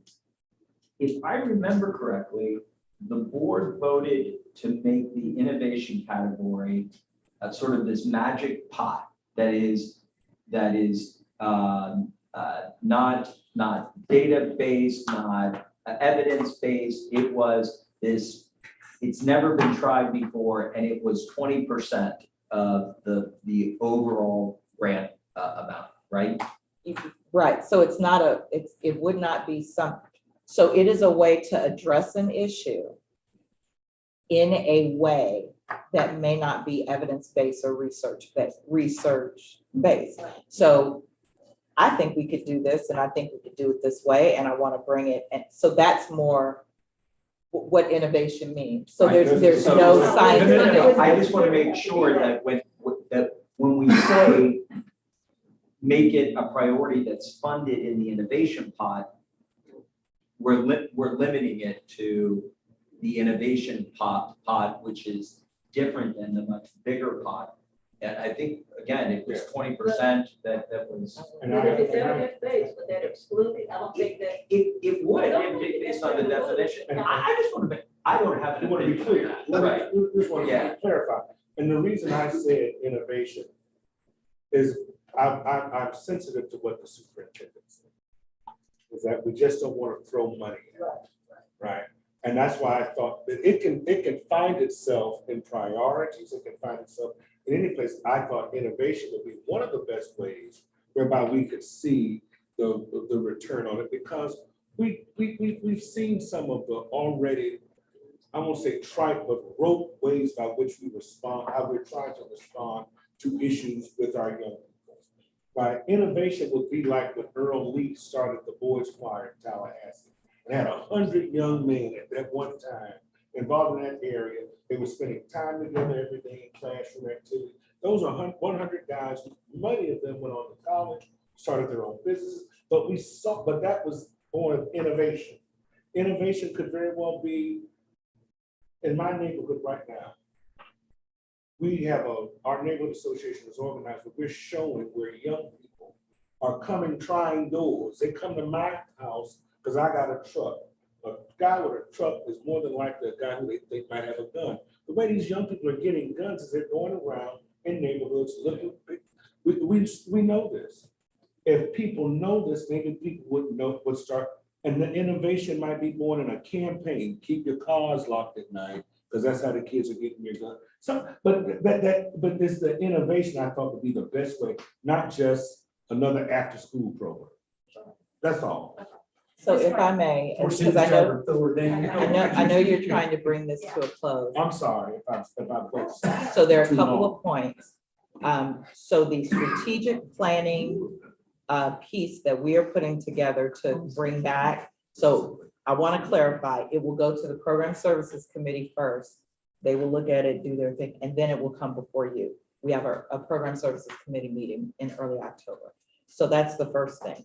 The second thing is we are only looking at the priorities as set as those 7. That's all we're looking at for this strategic plan piece. Now, we understand that we were charged with weaving other things into those. So mental health, legal services, food pantries, give me one more. Behavioral health. We were looking at the direction of weaving those into those 7, but those will be the 7 that are the focus of our staff, with you all determining how the priority is set. I think it would be wise not to pigeonhole any focus area into a specific funding category. And I take that directly from the Program Services Committee, because we as a staff thought, oh, mentorship and apprenticeship would be great for the summer. And they made it very clear, don't pigeonhole that for the summer. So I think what Councilmember Jones is saying makes sense. That innovation could be bringing groups together who have not before worked in concert to address the issue.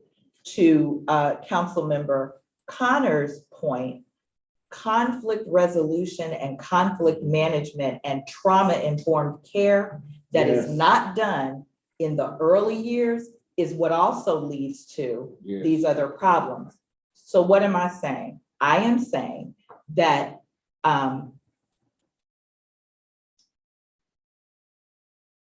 and I probably should not do this, and so I'm going to admit that before I say what I say. I think that it is important for this council to show our community that we understand and we see what's going on. If it is chosen to be a separate priority, I think what it means is, I think it sends the message that we understand, but it may not necessarily mean we're going to fund something specifically for gun violence. But what it means is, Leon County, we know this is an issue. We have said this is a priority for us, and we are going to look at how best to address it from our purview, from the statutory guidance that we have been given to look at this issue. And then you all will still take what we bring you back and you'll prioritize it. And so maybe it lands in priority funding, maybe it doesn't. But I do think that it is important to show our community that this council understands that. And yes, there is this discussion, but that is something that cements that. So thank you so very much for that. So we need a motion basically so that we can vote on the different options that are available for us to be able to address how the Program Services Committee is going to make a recommendation for whether we prioritize or include gun violence. So do I hear a motion for us to vote on any of the options that were discussed I would today. like to offer a motion to move option 3, which provides number eight to be gun violence, as well as options for it to be integrated in the other previous 7 as possible. Okay, all right, so that was my option number 3. Thank you. So the motion on the floor right now is to have it integrated into all and included as an option number 8. We have a first and a second. Yeah, thank you very much. Any discussions on this particular other? Everybody's tired. Okay. Are y'all ready to vote? Ready? Public comment. I am just being breath. Yes, ma'am, please. No, I didn't pull my card, but That's okay. I'll go out there. Yes. But as a member of the public, I think the executive director's statement was well taken. I think the public would really appreciate that this council puts it as an important issue, but I like the idea of incorporating it everywhere. I think it's a public relations piece. I would go. Thank you very much for that. Any other public comments? Okay, so I think we need to go by roll and vote on this. Ms. Clay, please, if you would please call the roll, and it's yes or no on the motion that's on the table. Dr. Glenn, Yes. Mr. Watt, Yes. Mr. Mitchell, It's okay, go ahead. No. Ms. Connor. Yes. Ms. Cummings, Yes. Mr. Hannah, Yes. Judge Miller, No. Mr. Jones. Yeah. Yes, answer. All right, so it passes. So thank you also. I know this was a long conversation, a lot of emotion. I totally understand it, but we have moved to having number 8 added as gun violence as the 8th priority, and also for it to be embedded across all of the priority areas as possible in our future plans. Okay, Mr. Jones. Can I make a comment? I am Yes. gonna make a comment. I said I was gonna vote, but I thought it was gonna go. I'm also gonna. She wants a raise, right? She wants another guidance counselor. Another school wants more behavior specialists. I'm just gonna warn us that there are only so many resources. And sometimes when you deal with groups, everybody wants to fund everything. And I understand it, but I'm just gonna warn us again, there is only so much money. Thank you very much. I appreciate that. Mr. Jones, item number 2 from the Program Services Committee.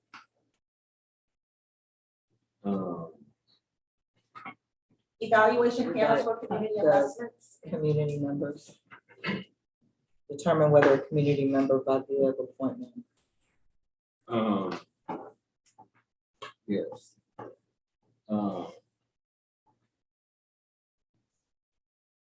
Yes, all right.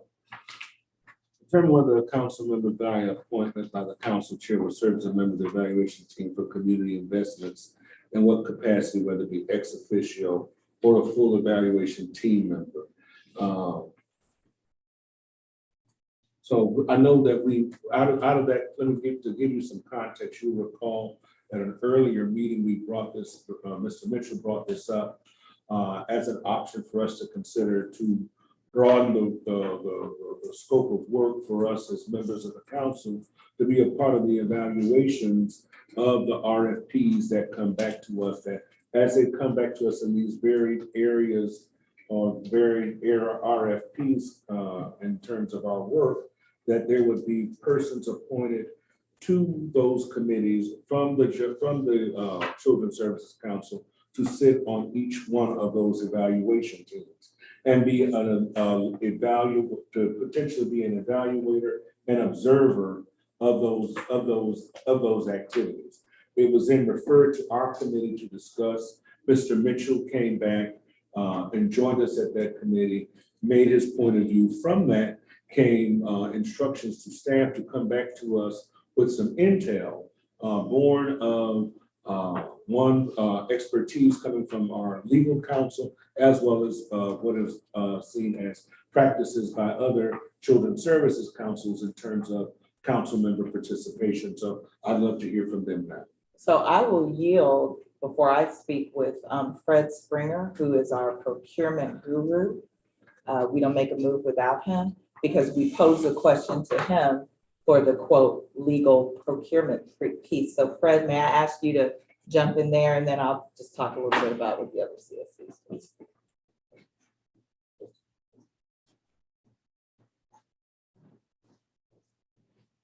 Do we swear him in? I'm being facetious. So we see this issue a lot, I would say, and it's important to put it in context because at least on the procurement, when you're buying goods and services, in my mind, distinguish between when we're buying goods and services and we're awarding grant dollars, even though the processes can look a lot alike. But the procurement policy is that you appoint these committees, they narrow down choices, they present it to you, you're the ultimate decision maker. Because of that, there's a very legitimate and strong need for you to understand what happened along the way, and you're asked to be the decider. You want to make an informed decision, you want to have confidence in that. So that is a common and legitimate concern that we see in governments and bodies everywhere throughout in everything we do. So that is one way to think about it.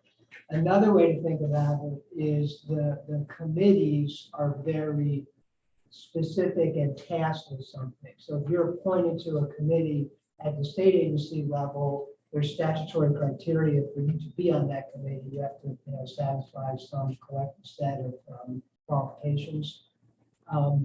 So balancing the need to have people on a committee to make the sausage right and move the process along versus transparency from the ultimate deciders, whether it's city council or county commission or elected officials or accounting like this.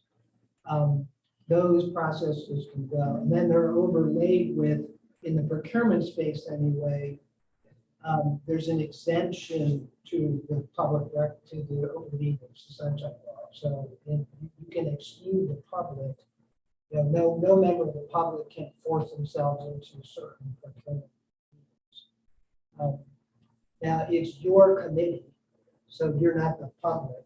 So fundamentally, even if an exemption to the open meetings law apply, you as the committee or the council always can say, it's our committee, I want to go, I want to watch, I want to increase my confidence level. So you certainly can do that. I would say don't confuse that with, I want to be on a committee. Because if you're on a committee, you want to waste committee spots. If you're on a committee, there's a lot of work, you have to agree to a lot of stuff. Your decisions narrow down the pool, so you want them to be informed decisions. So there's nothing precluding you as a starting place or being on a committee. There's some sunshine laws that come into effect if if the committee would otherwise be exempt, you get 2 council members on the committee. So there's some ripple effects. But what is the question you're asking yourself? How can I increase my confidence level and make sure I understand how these recommendations are coming to the full council? So we're not in the dark and we're not hearing and seeing it for the first time when we're asked to make a final decision. That's one way to think about it. The other way to think about it is, do I want to, roll my sleeves up and get down and, get my hands dirty, actually doing the work of a committee member? That means you've got to, read everything and show up and be there with the other committee people and, do all the work of a committee member. And I know there's ex officio I see in the documents. Literally, that just means, from the office, that your distinction is voting and non-voting. But really, if you're not voting, you're not really a committee member, because the whole purpose of the committee members is you the council are appointing a committee to, do something and make decisions or make recommendations. So in order to do that, they've got to be exercising their, so to speak. So you know, you can kind of do both. You know, council members certainly can participate in, you know, their confidence level in the process.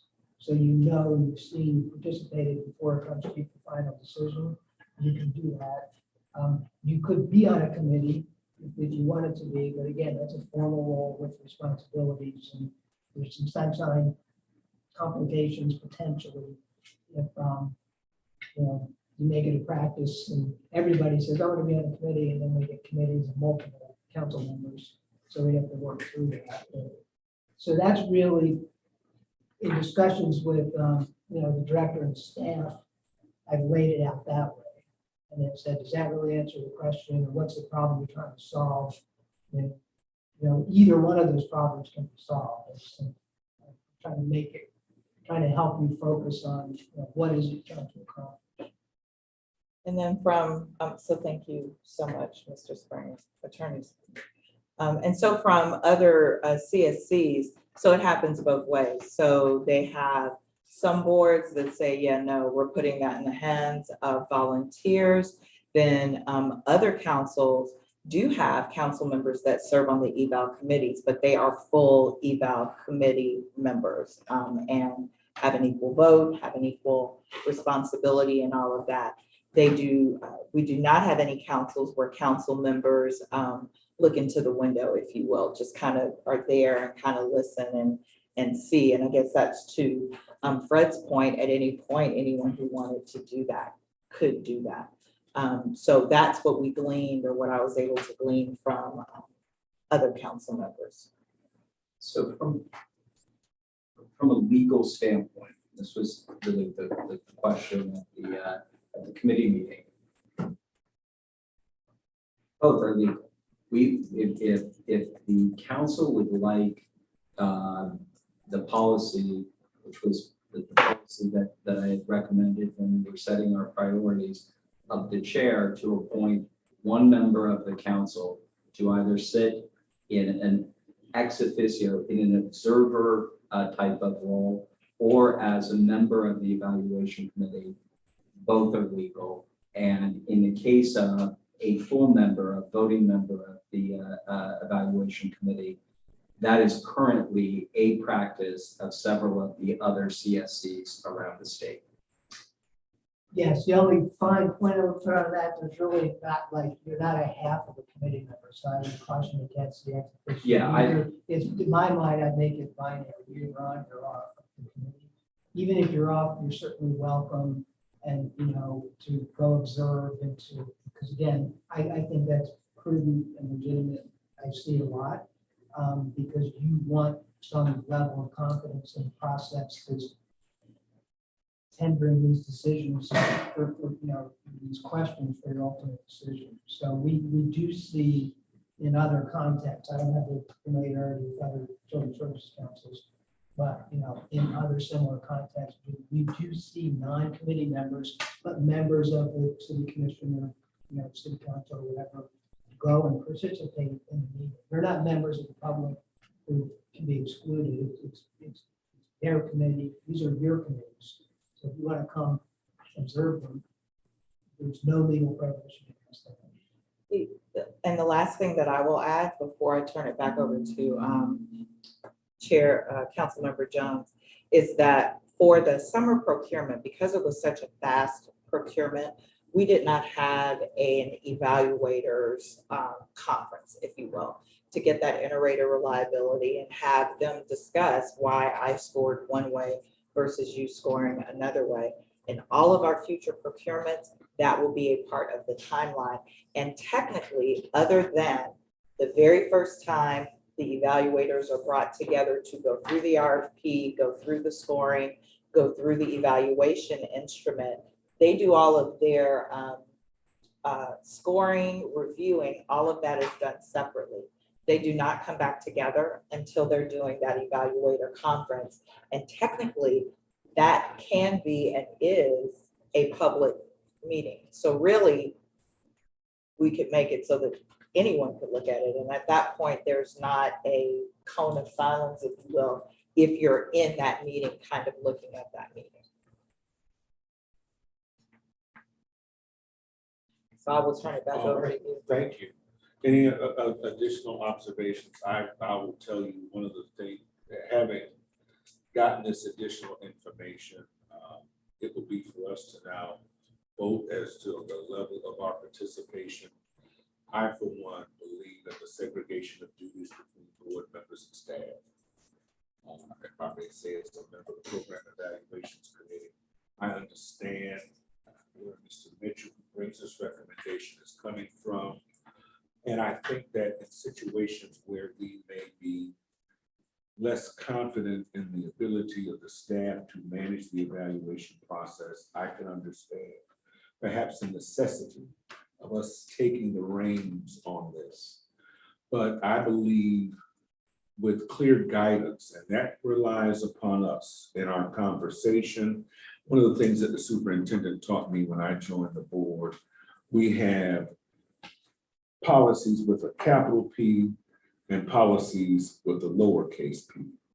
As it relates to how we will manage our procurements, we as a board will create a policy with a capital P. How we want this to happen, where are these different categories, where our priorities fall into those different respective, and even to include the timeline for how our monies are expended. But then the smaller P is what we would entrust to staff, and that is born of processes.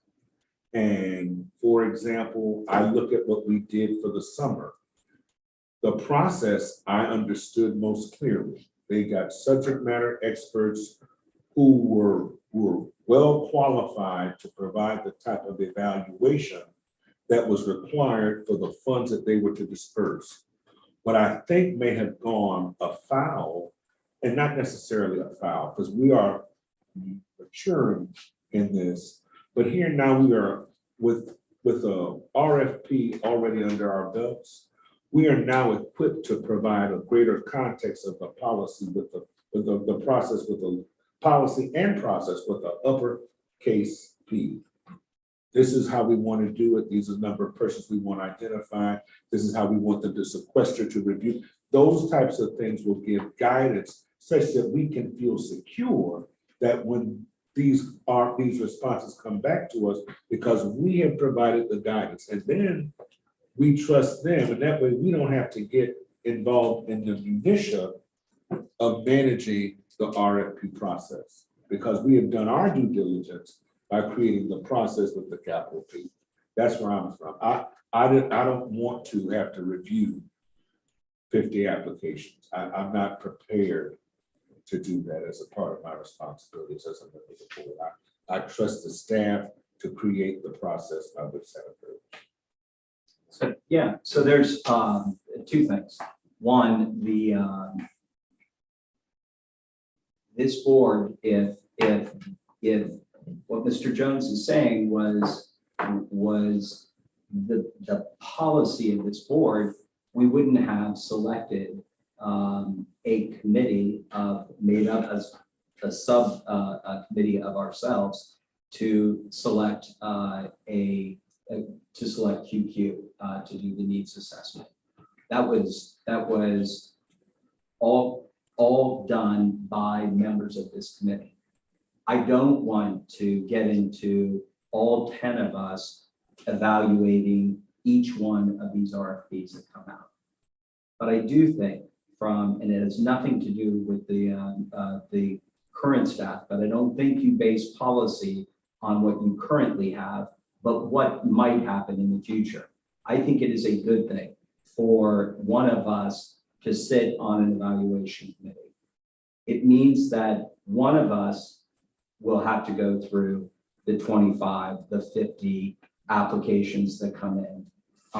And that one person would be selected by the chair. And it would be my hope that the chair would move that one person around.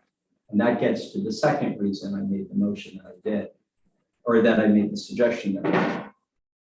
And that is sort of quality of learning of each one of us. There is an opportunity as you go through those 50 applications, much like when we selected an executive director, looking through the 132 resumes that were submitted. There's a learning process that I think will be valuable to whoever the one member of the council is that will sit on that one procurement. And I think, so there's a confidence level that I would have as a council member, not just hearing from a committee that was appointed by staff, but also one of my own that are sitting on the board. But there is also an opportunity for each one of us to learn a subject matter that's a little different than what we're doing on a regular basis. And that's the reason I made that I offered the recommendation up. And I appreciate Mr. Jones giving me the opportunity to go to the committee and share that. The most important thing is, does that resonate with you? If it doesn't, my feelings won't be hurt. I've lost many a vote here, and I tend to keep plugging away until I get to one. If it resonates with you, great. If it doesn't, that's okay. The most important thing is it's perfectly legal. It has always been legal, and it is a practice that is used by other children's services councils.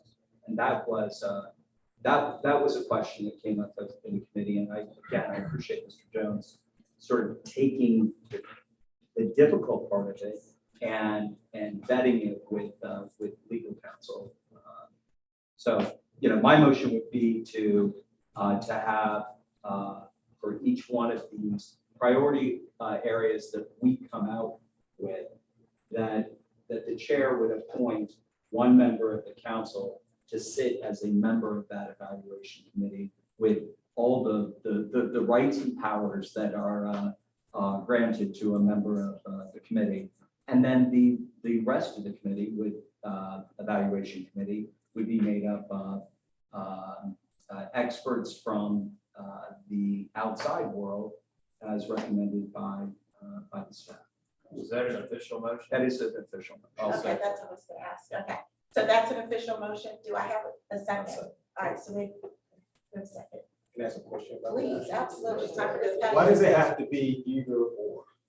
Why does it have to be, a motion just to have, why couldn't it just be the option there that if there's, is there?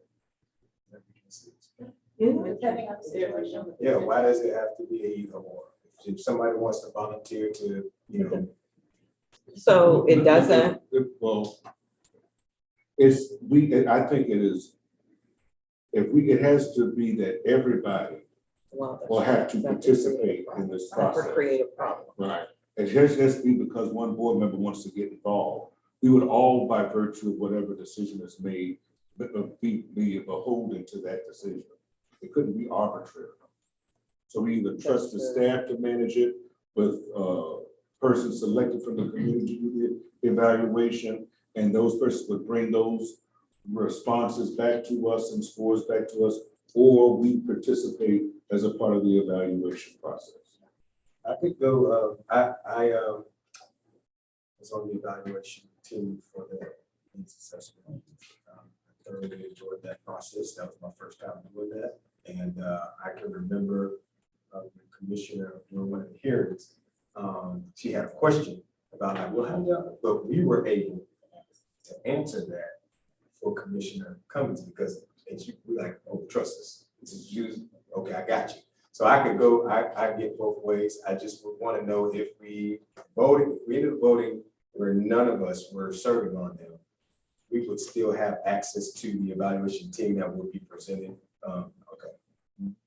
Not to the team, excuse me, Chair, may I? Please.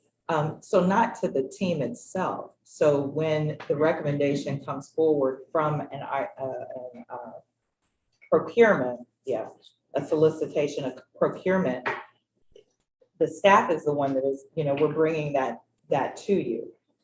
We will participate in the inter-rater reliability and have the knowledge of the conversations that went on.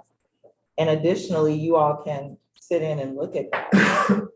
I just want to clarify that there are really only 2 times that that committee gets together. And that's when they're going through the training, and that is going through the scoring, going through the RFP, making sure they understand what each section of the RFP means, what the scale is, the rubric that's used. That's the first time. Then the second time they come together is when they're presenting their scores. And I'll just add one quick. one more time. The way that we propose doing the community investment process is to also have an interview opportunity Right, and presentation from the community presentations. member. So that would Right. that would be, I guess, the second time, and then the third time would be that. But Sorry. they are not conferring with each other during that process. So when the presentations happen, they are asking questions of the presenter. They are not talking to themselves. So Madam Chair, so a lot of the work is like, I guess Dr. Jones said, is just reading all those, let's say you get 25 through those and scoring. You would be a part of the eval team and be responsible for everything that the solicitation team does. And I have one more follow-up question, because my question is, we'll send it to yours, box, is, I still wasn't clear on, we voted on a policy that if we started, and everybody has to rotate through. So here, Anyone? and I may relinquish to Fred, but here is my experience when I have served on those and when I have observed them. In my experience, either it is something that each council member, as long as you're on the council, now for sure, if you roll off the council before you get assigned to one, then that just happens. But if you are serving on the council, it would be a responsibility for each council member, so that you don't have one council member that, oh yeah, I'll serve on that one, or yeah, I'll serve on that one, or yeah, I'll serve on that one. You also have the public perception. If it looks like only one council member is the one that's always serving on these procurements, and then the other side of that, you have some procurements that have a council member and some procurements that don't. There is a piece that kind of goes along with that. So that's just part of your decision-making as to how you want to do it. But I think my overarching message is, we don't want council members to feel like you can't participate or be a part or observe, or, which is what Fred was saying. So is it more like a best practices? now, from a best practice point of view, the city does not have any council members sit in on the CHSP process. The I would county? suggest that the city of Tallahassee may not be the gold standard for best practices. And as the motion that's on the table, and it is my motion. It is. I don't need somebody to explain it for me. It is simply this: there's no prohibition from any council member, if they're not the appointed member by the chair, to come and observe. They still would be able to observe. One of the things that happened when we were listening to the responses come back on the summer grants was, where do we cut the line? And it ended up being 69 point whatever. I would have loved to have said to a council member who sat on that, you know what, 69, that was the grade I gave them. But it was really a good program, and here's what it did. I just would like to hear from a fellow council member. That gives me the confidence. I wasn't able to ask any of the evaluators. There was no, I could see their scores, but that's all I could see. And so my motion is just that each one, and it would, there are 10 of us. So every 10th RFP that comes out, every 10th grant that is issued, you would serve on it. And if you felt, for example, if one of the grants, Whole Child Leon, I'm going to use myself as an example, might be a respondent to, I wouldn't want to sit on that evaluation. I sat on that board, I wouldn't want to sit on that evaluation team. And if the chair, Dr. Glenn, said, yeah, Mr. Mitchell, your great idea, you're up first. And I would be like, Dr. Glenn, can I be up second, because I may have I may have a conflict on that particular evaluation. That's, I'm not trying to reinvent anything. It's something that exists, and it exists on a lot of councils and a lot of boards. As a part of this discussion, allow me to take this example in real time. As you know, I presently am a member of the school board. The superintendent is the chief executive officer of the school district.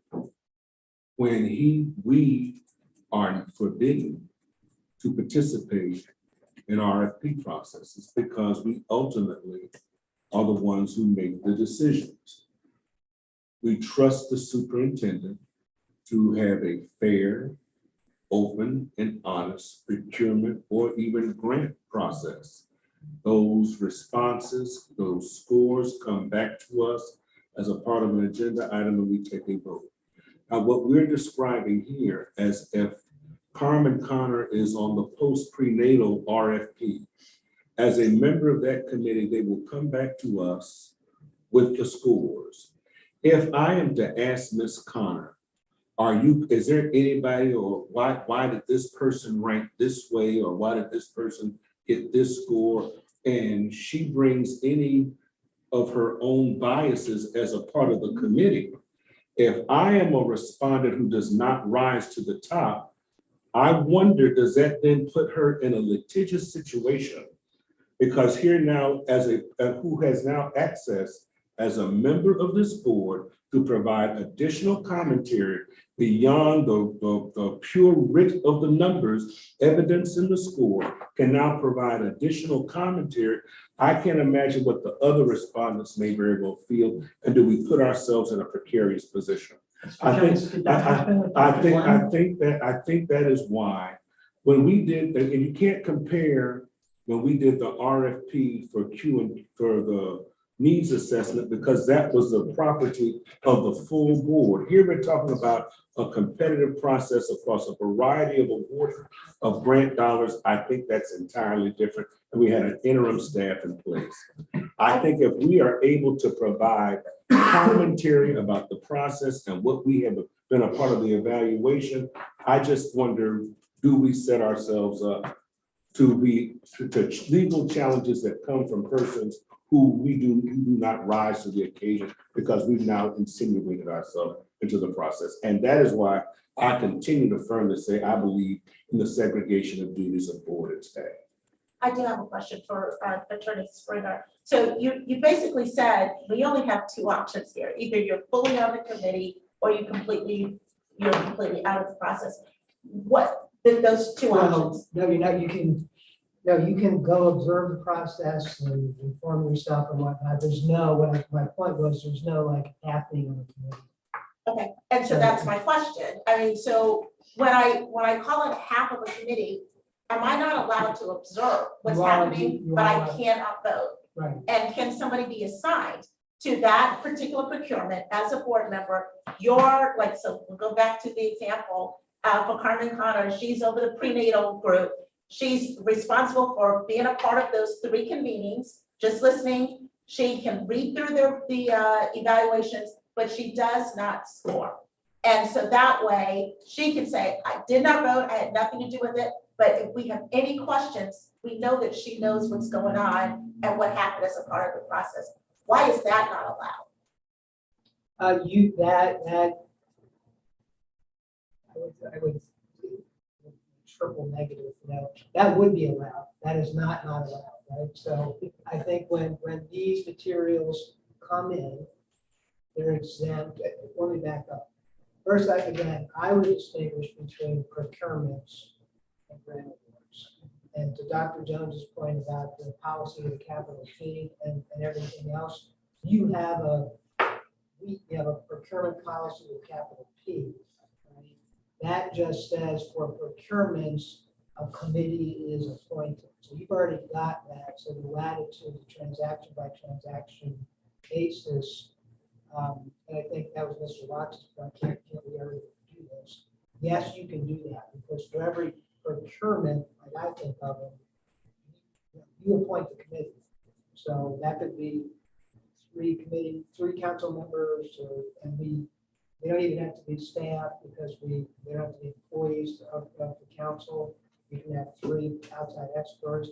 You have a lot of latitude, and that's done deal by deal. That's in your capital T policy. I don't think Mr. Mitchell's motion is to amend that policy, right? So we're only talking about the grant award process, even though we call it procurement. But in that process, you can, if things come in and if they are deemed exempt, temporarily exempt from public record, there's still the council's material. So if a council member wants to go educate herself and himself and read all the proposals, and make sure you understand what's going on before the meeting where the recommendation comes to you, you absolutely can do that. If you want to go watch the public meeting where the committee members are coming together and explaining why they scored the way they scored, you can do that. The other thing I remind you of is, at least on the procurement, probably on the grant award process, your role, you have the ability to set the rules of the game. So like later on in this afternoon, you'll look at the draft RFP. You dictate and approve, these are the evaluation criteria. These are the weights, right? You design the game as council members. That's your role. Then, staff or others go off and play the game that you designed. And out of that game pops the recommendation of the board. Now, if you also want to go play that game, be a player as well as a designer of the game, you can do that. And again, I don't want to speak for Mr. Mitchell, if the motion is that the council decides for every grant award process, a council member must be a player, must be a member of the committee, that is a possible thing that you as a council could decide. That would be different than what we already have, which is any council member can go watch any of these selection committees in action. You can go read the applications as they come in. You can do everything within your power to get fully informed. And then when the recommendation is tendered to you for ultimate decision, anybody can say, no, I think that's wrong because, you'll be armed with all the information. Then you can have those decisions. I think Dr. Jones's point is legitimate, but again, all government is by definition political, right? So the reason those kinds of policies that we heard about adopted locally is because, city commission members, county commissioners are viewed as more political players than, core staff. So you're trying to insulate and draw the boundary around that to reduce the appearance of politics around the gameplay. And around the awarding of grant dollars here. But in this particular instance. Right, how, what you buy, what the rules are, what the evaluation criteria, all of that is, political decision making, legislative decision making that the council already exercises. But that's a little bit different from what I'm asking. I'm asking, are we prohibited from still assigning a council member for oversight over a procurement? And they participate in the meetings, they have access to the proposals, they read through them, but they're not allowed to vote as they participate in the activities with the other evaluators. There's no legal prohibition. Okay, that's all. And Madam Chair, I will say that originally my idea was just that, and I can cite the specific example of Citizens Property Insurance Company, which is where I got the idea. I like the idea of, again, not basing a policy on what we have today. When we created the evaluation for the executive director, remember it was like, okay, what's this going to be? Like, it's easy when everything is good, right? I mean, and everything, I'm only speaking for myself here, but everything is good.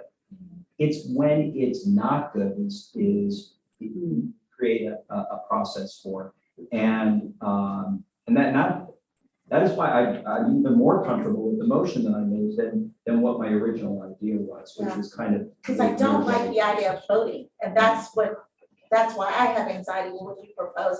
I do like the idea of oversight. I want to know what's going on. I want to see what's happening.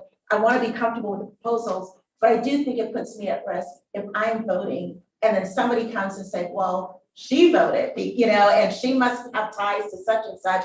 But to be able to sit here and say, I am familiar with these, I went through it, I understand what the values were saying, I understand, what the process is, but I didn't vote. The evaluators made that determination. And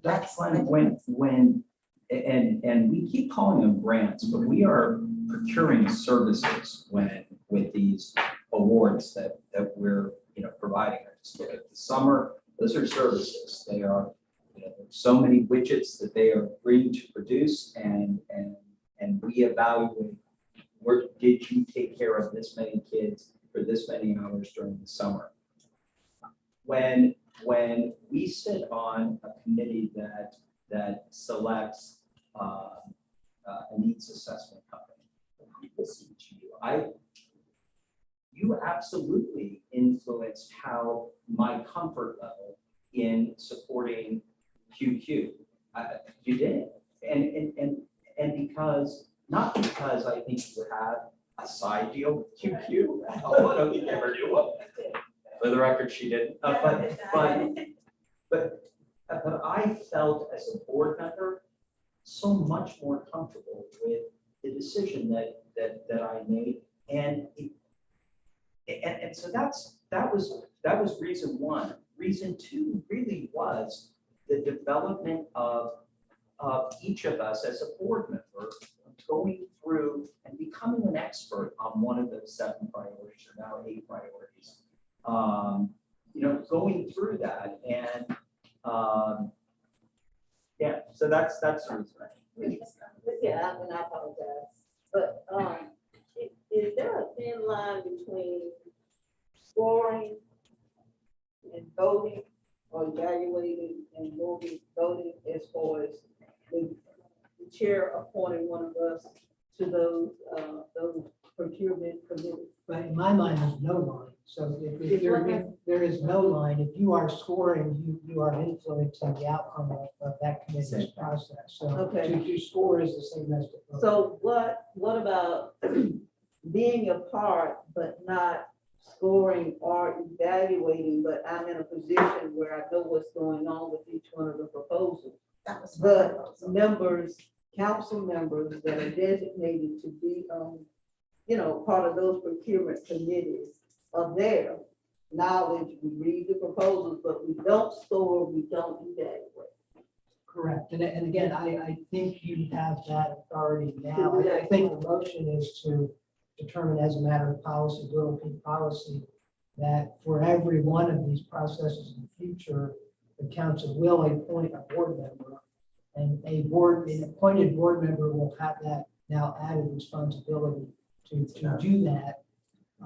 To what, the oversight? Not To evaluate. vote, the motion that's on the floor is what Mr. Mitchell put on, has a person appointed to every RFP, every evaluation, and they must go through the process and vote as a part of the process. That's the motion that's on the I floor. would recuse myself. Yeah.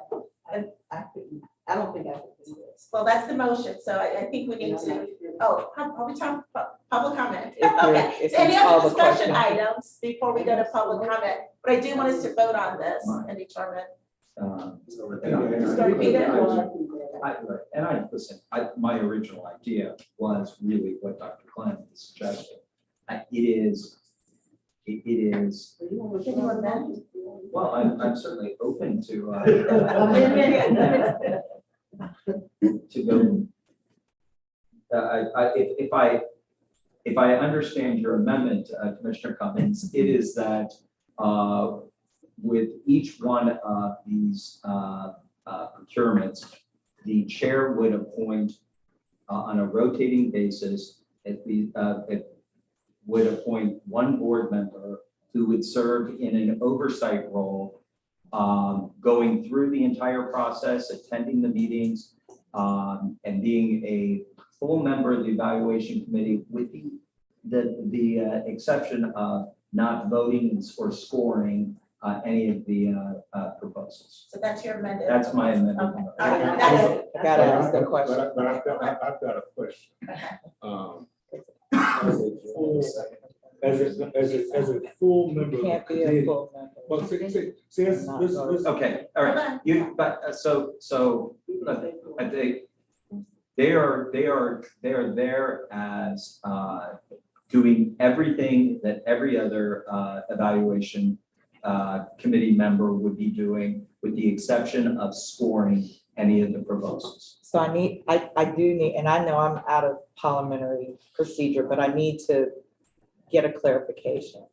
Because if you are on the committee and you do everything but vote, that means you're being involved in the discussions as well. right, And then, so even though you aren't voting, you are influencing what the committee does.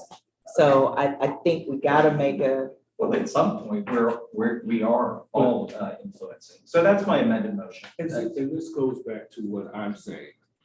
When these come back to us as the full board, we will vote on this. If a person is involved in the process, and then therein lies my angst. Because then, and for example, and let's look at what has been the full conversation when this was first broached. It was born of concern about what happened in the process. Some of the examples that have been used, when they come back to us, when that board member comes back to us, is it fair that that board member then uses what is their position as a part of this committee to provide undue influence about what is transpired in the process? And I just don't think that that is appropriate. I think that the process should be without us being involved. Now, we want to observe to ensure that everybody who participated, everybody scored, everybody evaluated everything. That I can understand. And if the board member comes back and says, I witnessed the process and the process was above board, and I believe in the final product that was brought to us, I'm fine with that. But any other influence relative to the submissions and anything else other than that activity, because unlike the rest of the evaluation committee, who does not sit at this table, cannot be involved in our conversations, I just think it provides undue influence. And depending upon how each of us would choose to be involved in that process, any one of us will come back with a different report of how we were engaged. And I just think that that just sullies a matter beyond what would be a cut and dry process managed by the staff and then reported back to us. That's my only concern. Madam Chair, may I say this? And I second Mr. Mitchell's amended motion at my suggestion, but I like to withdraw my second. Because Dr. Jones is very persuasive about that. I think what we as council members have to do is avoid any appearance of impropriety. I think he's got a point. If we sit in on the meetings, sit in on the evaluation, listen to the pros and cons and what have you, it is sort of hard to be impartial when we come back here as this particular body. And so it might have some appearance, you know, of impropriety there. So I supported, I seconded his initial motion. Can we go back to that? Because I'm going to support it. I agree with it. At the end of the day, we all have a job to do. We all are going to have to vote. If you have conflict or whatever, then you need to talk to counsel about your conflict, whether it's unfair or biased or whatever. I don't agree with him often. I agree with him on this one. That's not true. But I would like to again offer my support of his original motion that one of us be assigned to sit during the evaluation process and participate. Now, which motion are you on, Mr. Mitchell? I'm not quite sure. So is your motion to include the voting members to be a voting member of the evaluation, or option 2, which is not voting? I'm sorry. Mr. Jones said to me, he said when we were on the part 1 of this committee's decisions, he said, I think that was long. Wait till the second one. I'm like, oh no, it's gonna be really easy. Yeah. This is I did just simple. not say that. Off the record. Well, I've now made it public, so it's, but,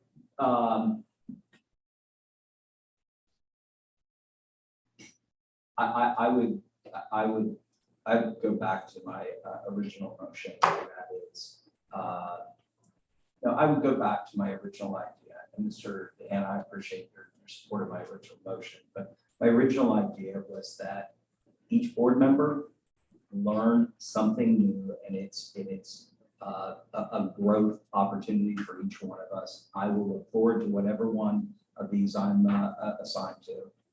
And then the second thing is to go through the entire process and participate in all conversations, all aspects of everything, but not score the proposals.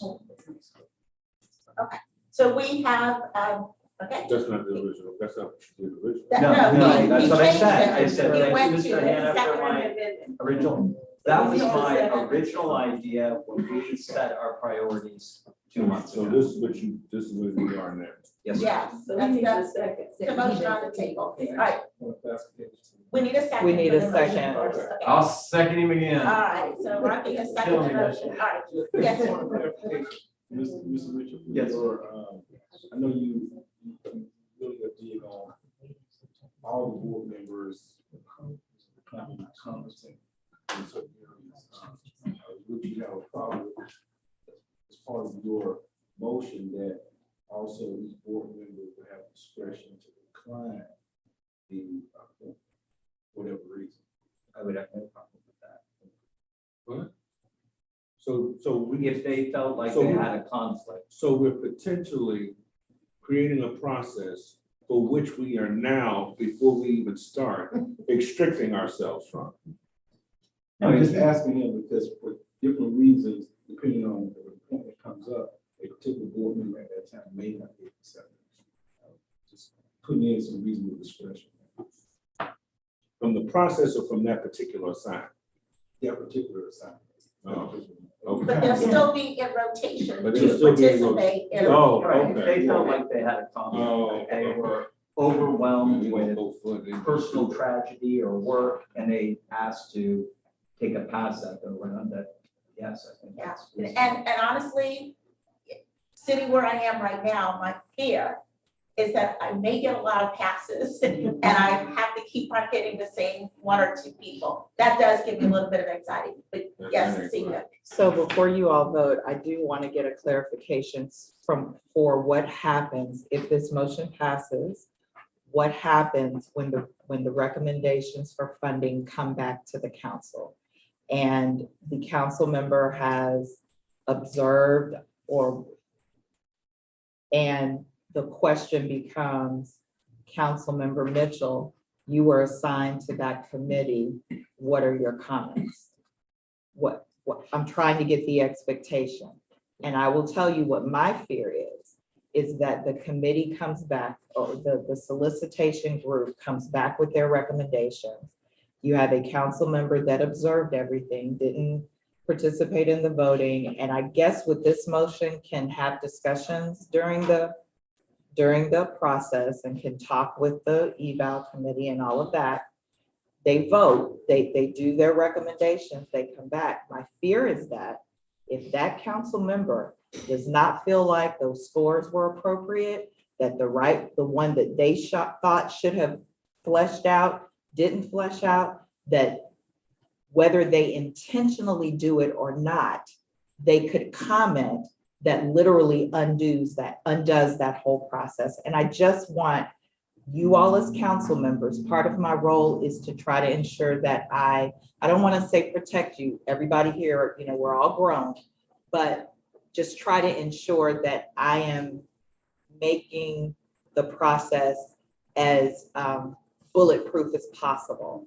So I'm trying to get an idea of what that conversation is in this meeting when the recommendation is brought forth and that council person is asked to comment on the process. I think we need to vote it up or down, and then we can talk about how that looks either through a resolution or guidance that comes from general counsel. But deal with the motion at hand, and then we can talk about the methods by which it occurs. The small P. Okay, yeah, right, absolutely. Okay, so the motion on the table is the second option where a committee member will be assigned to each procurement. They will participate in all procurement activities, read the proposals, and they will not vote on it. Pardon me? Or score, right, vote score, same thing in my mind, right. So they're not scoring that particular procurement, so that's the option on the table. Ms. Clay, will you please call roll and let's get Public comment, I'm sorry. I'm so sorry. Do we have any public comments? Public comment. I apologize. Okay, yeah. All right, thank you very much. Thank you, Ms. Green. Mhm. Ms. Clay? Mr. Jones, No.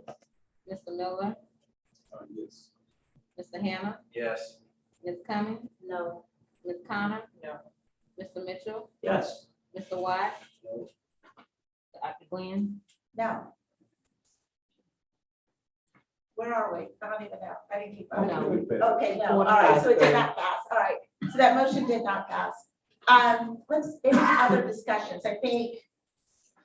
Okay, so we need to go back to the program services committee. So as of right now, since that did not pass, I think we are at the point now where we are still keeping the evaluation process the way it was with the volunteers evaluating the program and then they coming forward to the council for vote. Yes. Is that correct? And one of the things that I think that the Program Services Committee can continue to do is the work in cooperation with staff, seek guidance of our general counsel.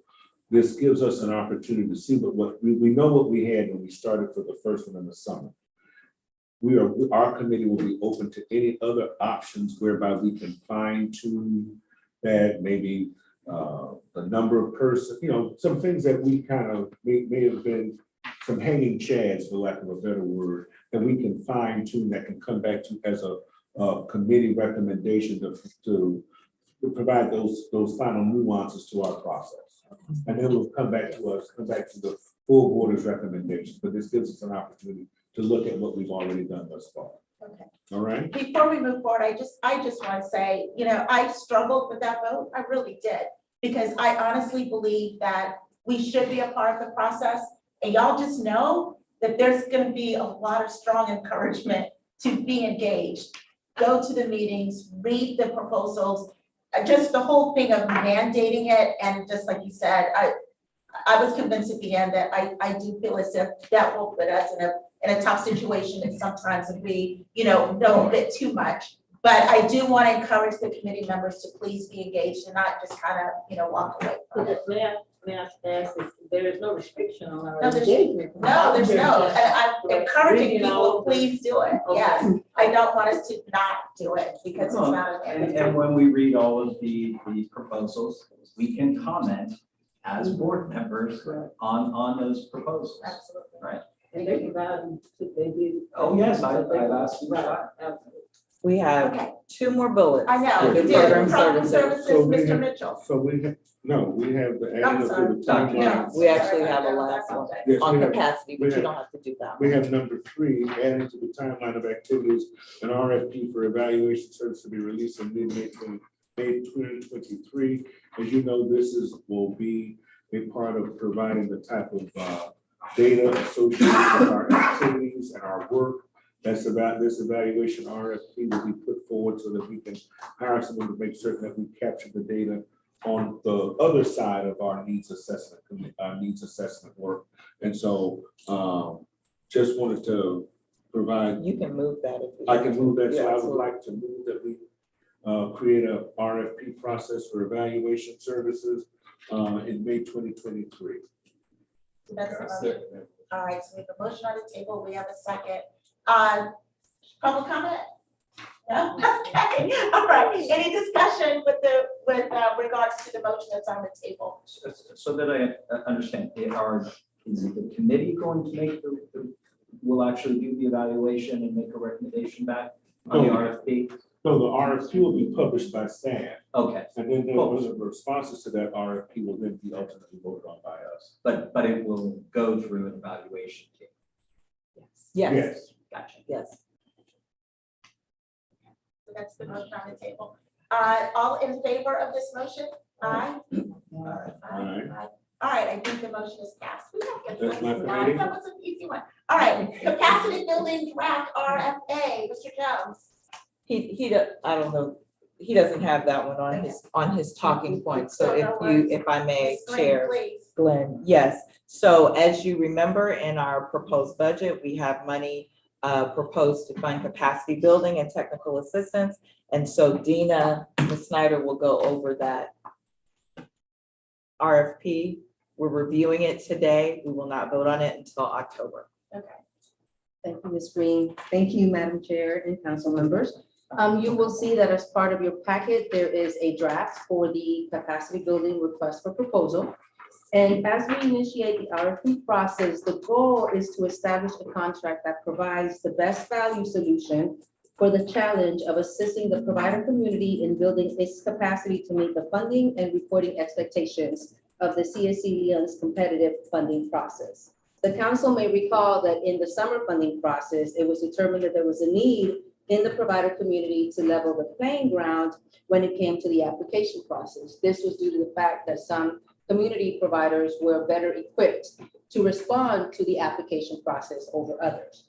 You will also recall that in the needs assessment, it states that this is important because it requests that to build capacities in the areas that will be required for funding. So for example, providers may need support with data collection and reporting key outcomes and key measures.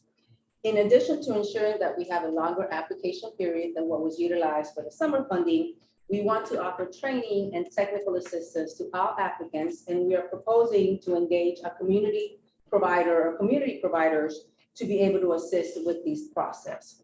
The contract outlines 3 key components that will be detailed in the statement of work.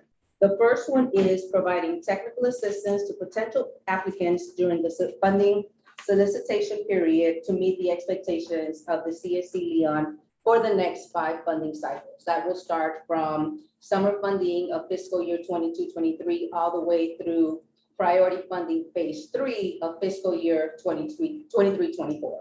The next expectation in the contract will be that the selected person or the selected entity that will be overseeing this contract will be providing technical assistance and training for applicants not selected for funding to address any potential needs during the RFP process that may include budgeting, data collection, and evaluation planning. The goal for this would be to work with them to be able to better prepare them to respond for the next funding cycle if they so choose to do so. And the last thing would be to provide monthly training on topics identified in partnership with the CSC Leon and geared towards the children's services field that may include workplace culture, sustainability planning, and budgeting. The proposed evaluation process will include an evaluation phase of all the responses received, a negotiation phase, and then there will also be an opportunity for respondents to ask questions of the RFP, which will then be responded to by the CSC Leon staff and posted on the website. The RFP draft also includes a proposed timeline, and I'll kind of outline that really briefly so you guys can have it in front of you. The procurement release date is set for October 24th. The deadline to submit questions for the RFP is set at November 1st, with the CSC Leon responding to those questions by November 4th. The deadline to submit any RFP responses to the procurement process is set for, to the capacity building process, is set for November 29th.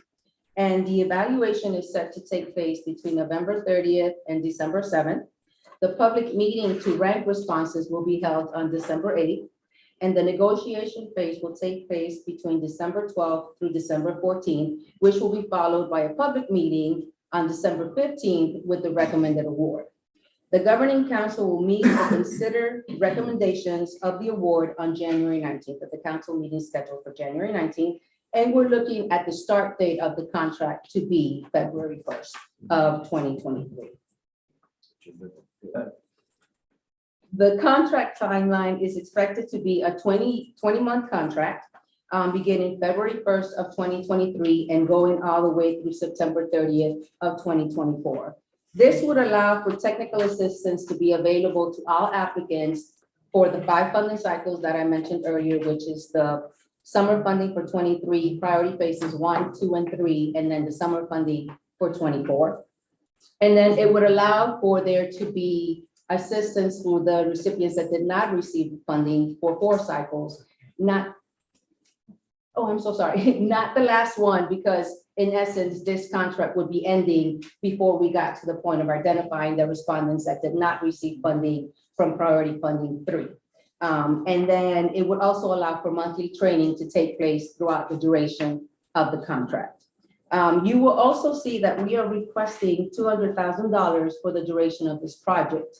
During the current budget for fiscal year 22-23, we have allocated $120,000 to go towards the capacity building, but due to the contract now being extended for 20 months as opposed to just the current fiscal year, we will be seeking budget approval for next year to extend the project through fiscal year 23-24, ending on September of 2024. Is this just one cohort of participants or is this more than multiple cohorts? 4 rounds, right? 4 is it? 4, yes, it will be 4 cohorts. So whenever we finish one of the fundings for those applicants that did not receive it, then they would be a part of the cohort that would be provided technical assistance to work on any barriers or challenges that they may have faced that precluded them from being selected for funding this go around, and put them at a better place next funding cycle to be able to potentially receive the funding. It's not going to be a guarantee, of course, but it'll allow them to obtain some skills and some additional supports that may make it easier. Yes, sir. Are we anticipating making this a condition of respondent participation in this program? What do you mean? Is this a condition of qualifying to respond? Attending the trainings and everything. Yes, yes, absolutely. I For the, yes, for Yes, this, yes, we are, yes. So that's I'm what, so all respondents by the end of the 4th cohort, anybody who responds to our RFP will have to have been certified through this program, correct? We have participated in the technical assistance and the monthly trainings. Certified in a way. But it's not a bad thing. So the ones that we've already approved and they're already doing work for us. Are, So, I'm sorry. No, I'm gonna interrupt very quickly. So apparent, We can strongly We can encourage. strongly cannot encourage, require, 'cause if a new but we program comes can't up, it didn't have the require. opportunity. Okay. I mean, I just thought that this capacity building exercise is when I'm seeing that you're gonna provide them. I was wondering was ultimately we're creating, which I think is good. This goes back to the innovation. We realized from the very beginning, one of the things I know Dr. Glenn talked about was the capacity of the persons who are responding to do the work that we want. So here now we're equipping and educating them through this process, right? So I was wondering, was it going to be a condition for participation? Because we can at least hold them to a certain standard because we ensure that they've been given the tools to be able to ultimately manage manage what will be the deliverables that we will expect of them in terms of reporting and so forth and so on, based upon the monies that they will award to, right? right, but what we can do is structure the program and the procurements for the program services, just like we add points or when we do our rubrics. If you're going to collaborate, that gives you some difference. If you're going to overlap services, we absolutely can have that same type of, I don't want to say incentive, but that's what it is, bonus points for those who have gone through a certification process. And so we know you are more apt to meet threshold, to have good business practices, to have proper What if you insurance. have somebody who has the expertise and they don't meet this certification process? They would be disadvantaged to have somebody else who got points for going through something and other people like, I didn't need that. I was equipped, I'm good to go. But at the same time, you give extra points, and just to your point, you give extra points if you're gonna overlay services. Not everybody does that, so they don't get those extra points. Well, But if overlay service is one thing, but, you know, them not going through this voluntary process, I don't, that's a little concern I would have. Well, again, Me it's too. up to you all. If somebody is knocking it out of the park on their proposal, this is meant for people, at least it was my understanding, to build capacity specifically amongst those who didn't score well and to help them score well. Making it a requirement or giving somebody extra points for attending versus someone who's going to, let's say, get 100. I would have a problem with it. It's like, now I mean- shame on you if you don't show up and you don't score well, you know? You all can, listen, absolutely can design the process. Of course, we know from our data from the summer, those that didn't participate in the workshop did not do as well on the applications, that's for sure. But by the same token, we do and should have the ability, depending on how that performance is shaking out and how those evaluation pieces are shaking out, to mandate that you have to participate in specific pieces of this to continue funding with us, because we are charged with ensuring that we have that accountability. So I definitely can defer on the front half, but I am a little more reticent to defer on the mandatory participations during the process as you are awarded, irrespective of if you're a rock star, you know, or not. So that's just.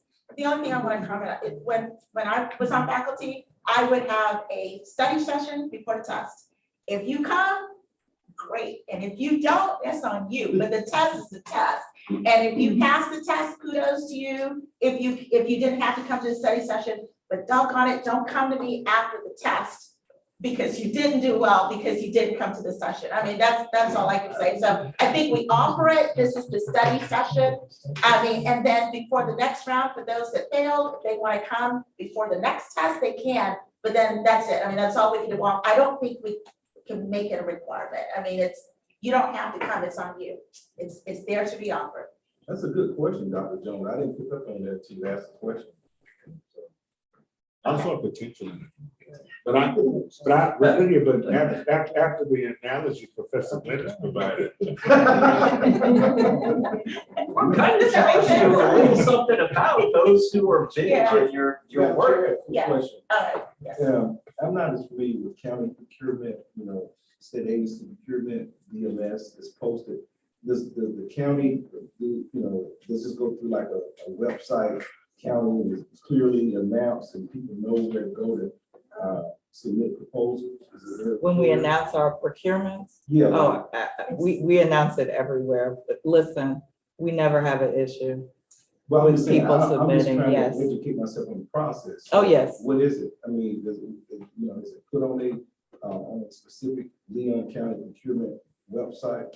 Well, it's put on our website. We also use our social media outlets to do that as well. Now, this priority funded, these RFPs, so for our enterprise solutions, capacity building, and what's that third one we got going on?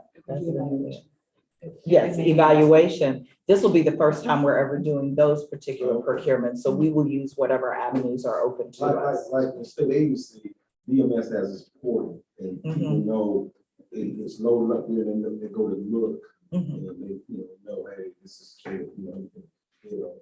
And Judge Miller's point is sound. And let me, hold on. What I think is important about this, if we're just doing it from our own, I mean, but we're not, are they done through Leon County, the city of Tallahassee? We have not done the ones that, well, since I've been here, I don't know what happened, you know, So before I got here, but since I've been here. They are? So I can Okay, go share, ahead. so for those procurements that we are putting out to bid for the purchase of goods and services, we absolutely utilize DMS and sharing it far and wide. We encourage our council members to share it with any potential vendors as well. For the purposes of the community investment pieces, we are not posting those on DMS, but we do share through our various partners. Yes, we posted on our We're talking about website. goods and services now.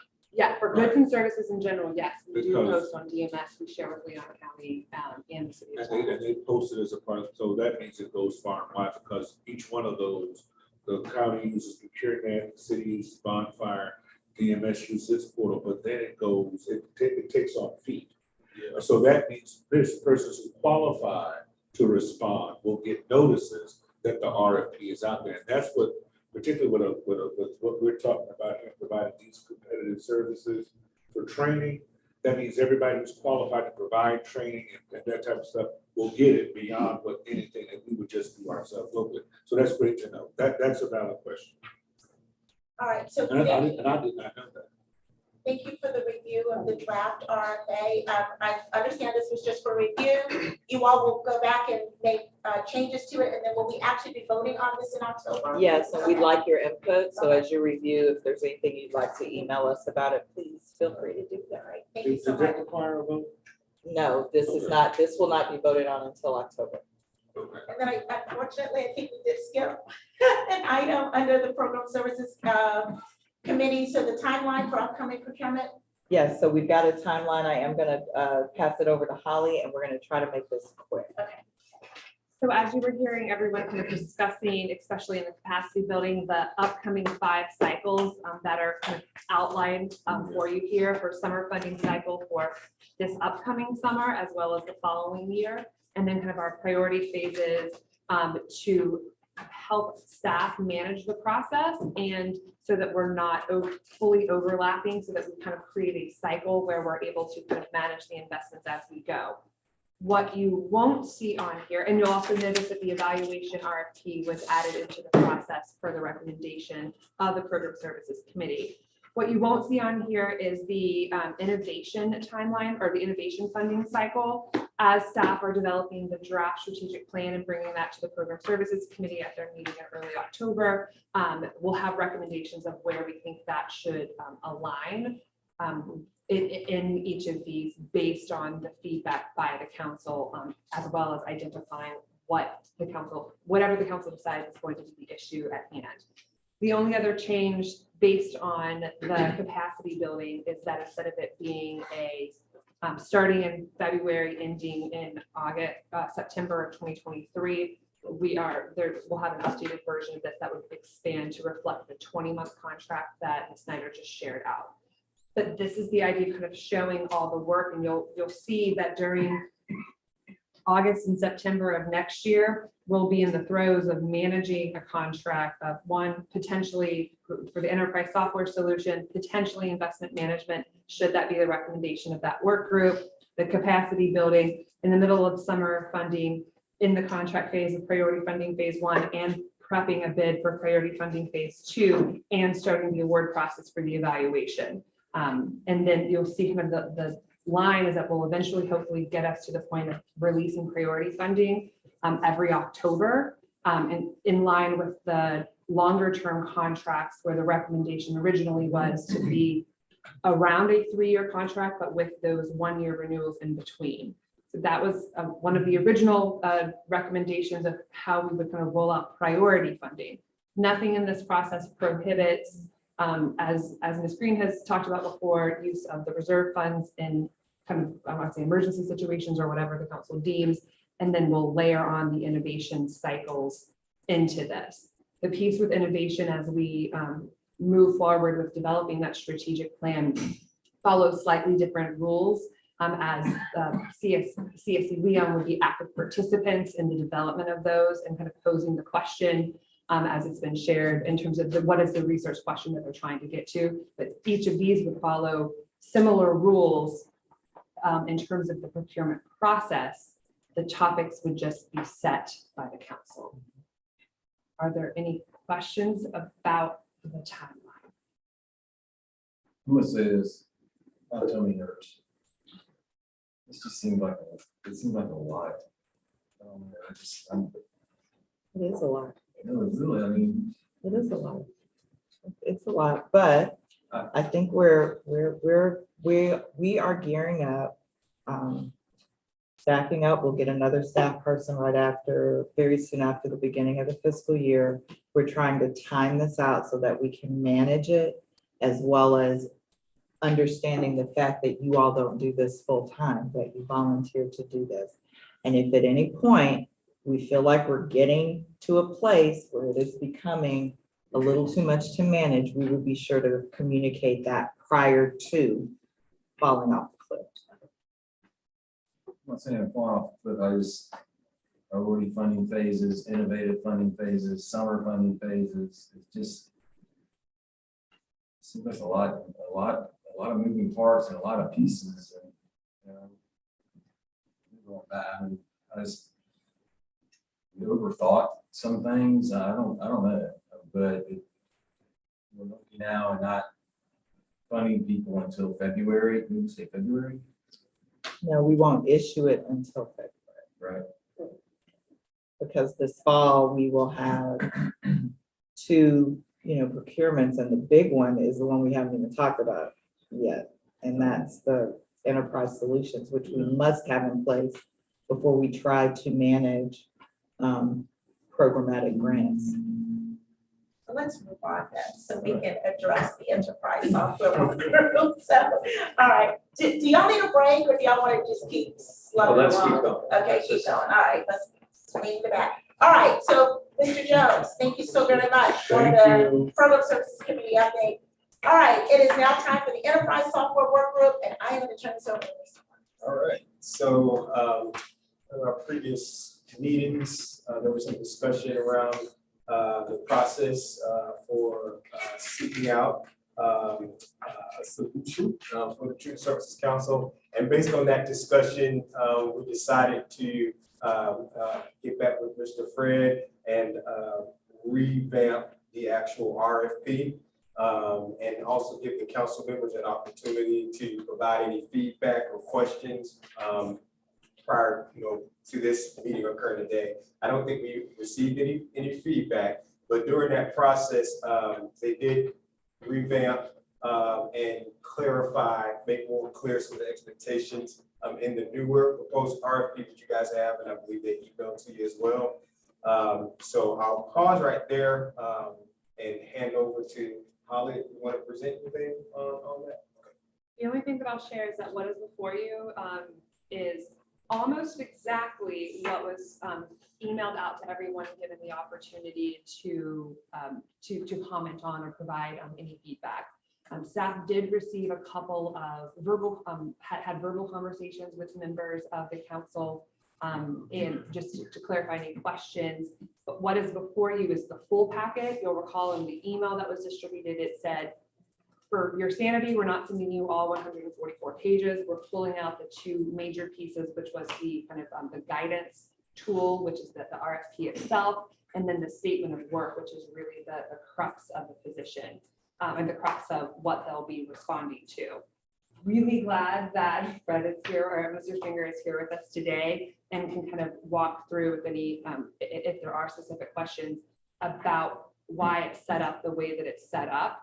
And we'll let you know, and for the purposes of anyone listening, that the scope of, or the statement of work, which is Schedule A to Exhibit 1, which is the contract, would be required to be completed in the format that it's provided. So there are detailed instructions letting anyone who is submitting a response that they have to complete as part of their proposal that actually in its current format. And that will help us with the contracting process, but also it will inform the solicitation committee to be able to compare apples to apples between each of the different pieces.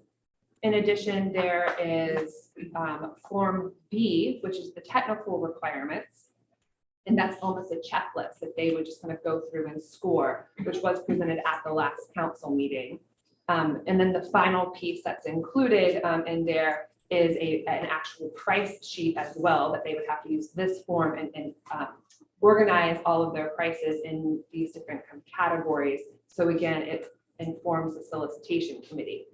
Now, I just want to reiterate for the purposes of the recording and public notice is that the biggest changes from the last version to this version was, do we need the finance and accounting module to be able to start and do this work? And the simple answer is no, because we're brand new, we don't have any legacy systems. We need a finance and accounting process. We don't necessarily need that to be part of the business function of what we need to manage the information piece. By uncoupling that requirement, the market is rich with opportunities and solutions that are out there. So the conversation that was held by council at the last meeting regarding the Happy Meal, if you will, is not as big of an issue because truly the finance and accounting piece was a huge component, maybe the burger of the previous Happy Meal, whereas the other pieces were just kind of the business functions. By uncoupling that from this conversation, the need or the concern about the ability of there being adequate market response to achieve what we want in the timeline that we want and within the budget that we want is alleviated dramatically. The other piece that I'll just, in terms of how it was a big change, and again, this was outlined in the email, has to do with the scoring criteria, how it was laid out previously versus how it's being proposed to happen in full, in process, separates pricing from the score. And I would like to turn it over to Fred to explain why, because his explanation made a lot of sense to me and the few council members that we were able to speak one-on-one, so that we feel confident about the tool that we have before us.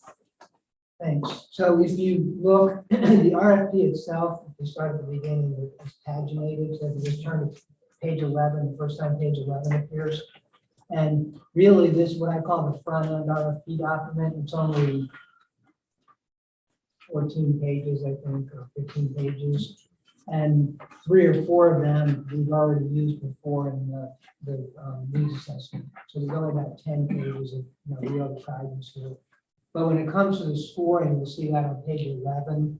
That's the criteria and the weights that are given to the technical proposal. We're going to score that, and then we're going to get pricing. Okay, state agencies I know combine and attach scores to prices, and then they match them together for a total score. My guidance is that's a horrible idea. It makes no economic sense whatsoever.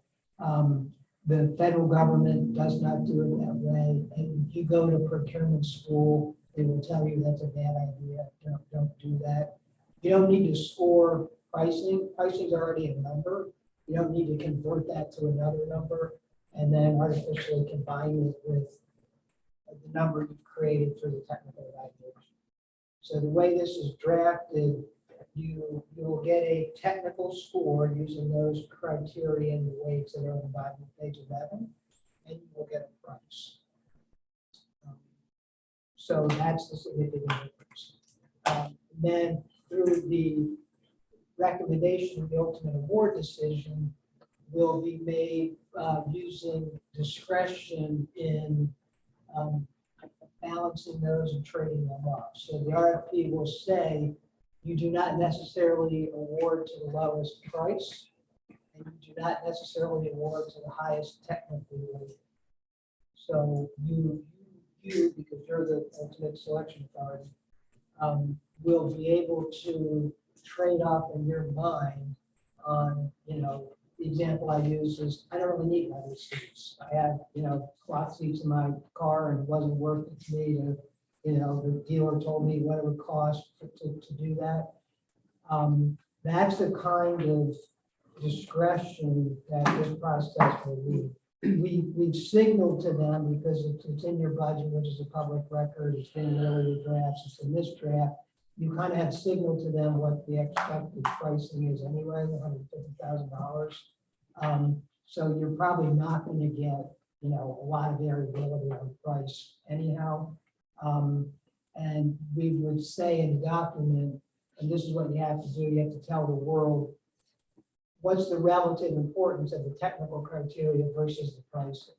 And the way this is drafted, we're telling them the technical is more important than the pricing. So you're telling the market, I have a stomach for spending $150,000. And I've done this when I've bought stuff for our firm. I've just gone to people and said, look, my board has given me authority to spend X. Give me as much as you can give me for X. So you will get pricing And that will be attached to different proposals, which will have the different scores. And then it will be up to the selection committee to, come up with a recommendation about the trade-offs to make there. In an ideal world, your highest technical score is also your lowest price, and it's easy. But we don't really know. This prevents people, sometimes there's criticism of, in public bidding, buying business, bidding really well and then coming in. So this kind of approach I'm recommending because it really takes out a lot of the opportunity for mischief. This is a game too. So, you're setting the rules and we're trying to make it where the result that pops out is something you can make a very rational decision about. So that's the main difference on the scoring. You want to say anything about the process business, the other changes that were made? For the process, if you like to. Yeah, so one of the things we talked about last time, and then we only had the beginning parts of this, and I always made significant upgrades since then, is why are we doing this as an RFP versus an ITN? So there is a timeline, which is on page 7 of the front end. So the goal here is to have the contract starting December 1st. It's going to be advertised in mid-September. So that's an aggressive but doable timeline with an RFP. You could not really do that with an ITN. This one, we know what we want. And it's mature technologies because of the RFI process that the CSC Leon's already gone through. This RFP process now includes as attachment 1 the contract, so that they will agree to.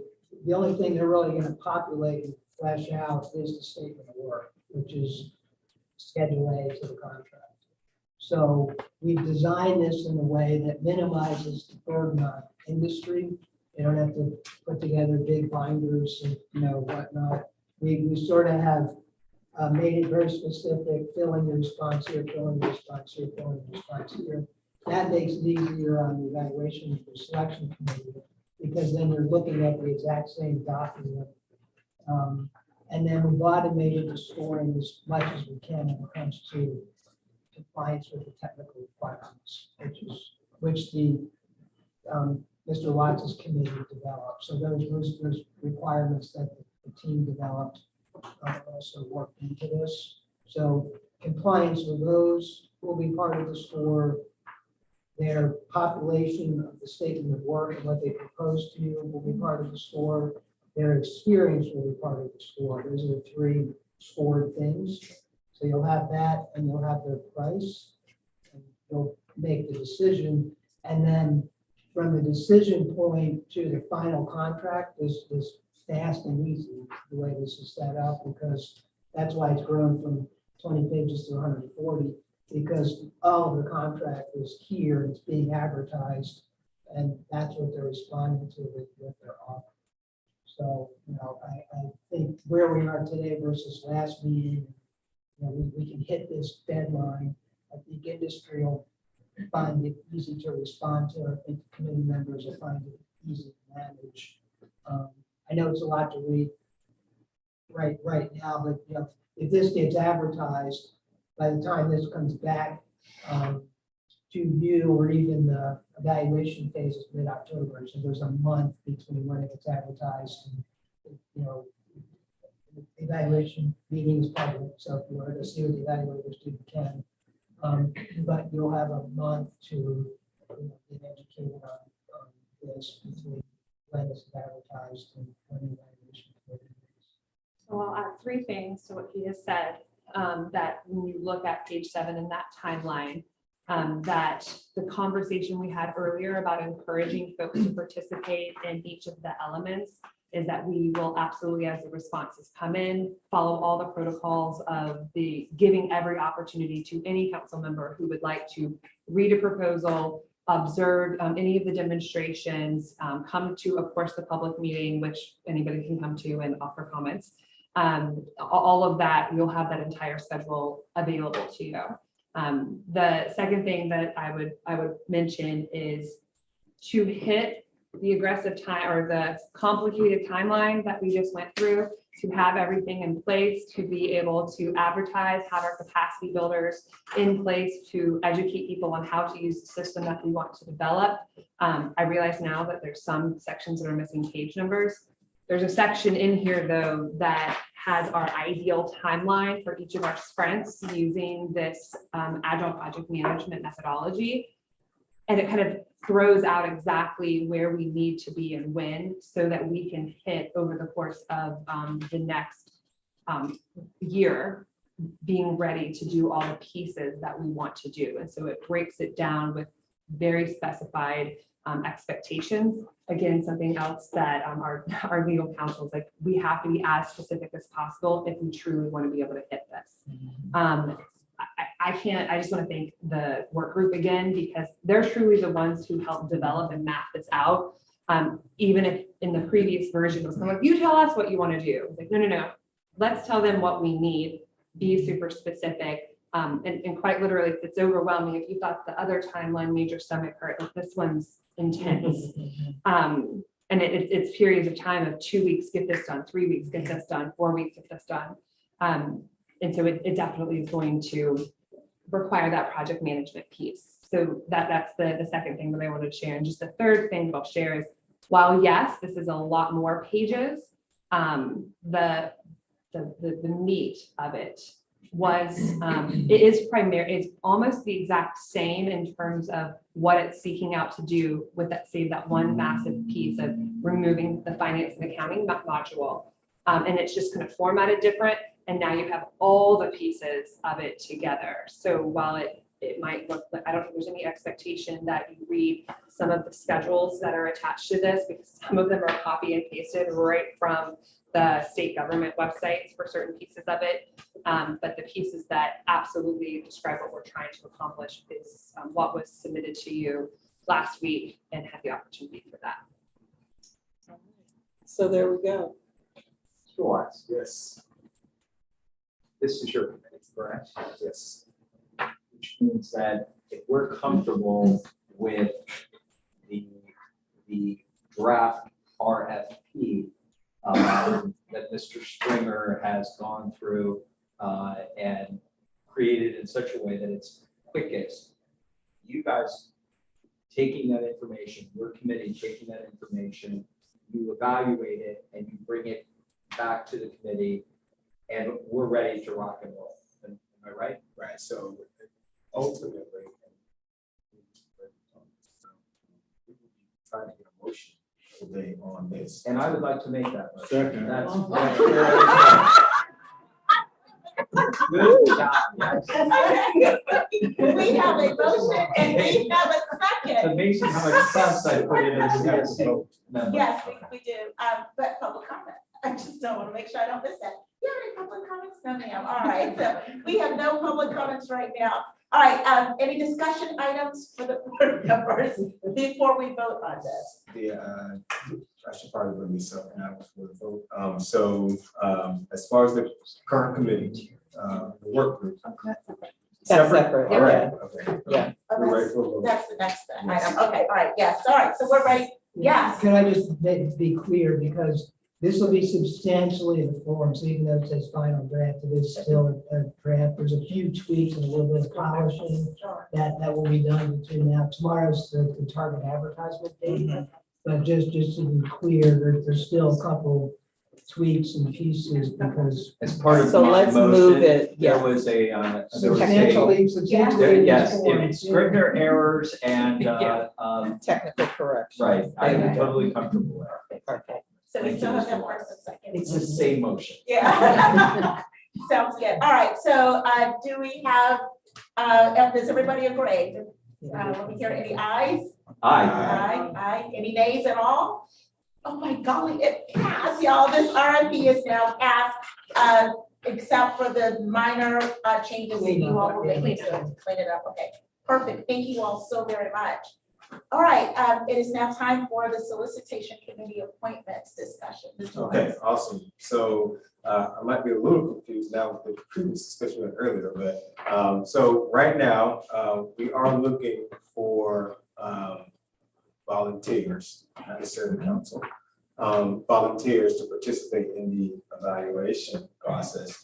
And so this one is, all of them are important, but this one is extremely important because you would really want someone with that IT background to help us come to a very solid decision. So if you have any connections, contacts, or people who, you know, in your arena that want opportunity to learn the new process and that have that technical, you know, background, you can email that information to Holly directly, because she's trying to formulate that evaluation team sooner than later. By when? By Also- when do you need these names? 2 weeks, 2 weeks. definitely. And if I might, Mr. Watts, we have already secured 2. So Eddie Gonzalez Lumiere, who is Ruvos top notch, will serve, as well as I want to say Delancey, but that's not The right. CIO. The CIO, the Chief Information Officer at TMH, is going to serve on this committee.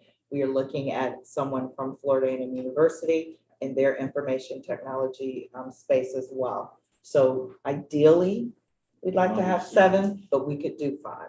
Robert C. Robert C. Okay, who you going with? Okay, So we're we'll go looking, through so for anyone who's listening that might also be interested in volunteering, if you want to send a resume, letter of interest, I'm looking for those that are in the data science field, management information systems field, software engineering. So the individual we're speaking to from CMU is a software engineer, and we're also having conversations with someone as a data scientist. On page 31, the expectations of their participation are outlined for you. If you would like to forward this to anybody, in terms of what their expectations would be. There's a couple of folks who expressed interest, but again, they might be involved or currently working with entities that may apply. And so that disclosure piece is going to be huge, and we would be precluding them from participating. So we'll be bringing that forward. Do they have to be local? So I think that our goal is that that they would be, so technically they would need to be present for the public meeting, which is item number 3. That's going to be held on Thursday, November 3rd. If we have, so if we have a 7-member committee and at least we have a majority that are in person, we may be able to Zoom someone in, which is actually the fingers crossed for one of the committee members right now.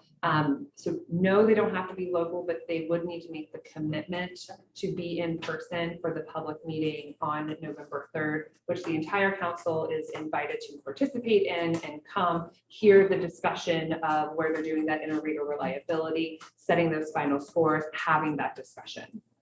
And if you are recommending someone who is not local, we definitely need that name sooner than later, because we have to discuss how we handle that if they are willing to be here in person. We have to, and when I say how we handle, I'm strictly talking finances and travel. In making the recommendation, and I don't know Mr. Watts, this question, in terms of a time commitment, what sort of time commitment is going to be expected evaluation? So definitely familiarizing themselves with the piece, but the Tuesday, the vendor demonstrations will be held Tuesday, October 18th through the 20th. Those will likely, depending upon how many proposals that we get in, a sister CSC that went through a similar process, but theirs was much bigger, had about, I want to say 14 to 16 responses. So opting to kind of do demos with all of them and having those. So it's kind of 3, I would say 2.5 full days of just doing the demonstrations, then doing independent scoring, and then coming together for that meeting. So it's about a 3-week total window of reviewing the responses, participating in the demos, scoring them, and then publicly talking about it. It's about a 3-week window starting mid-October through early November.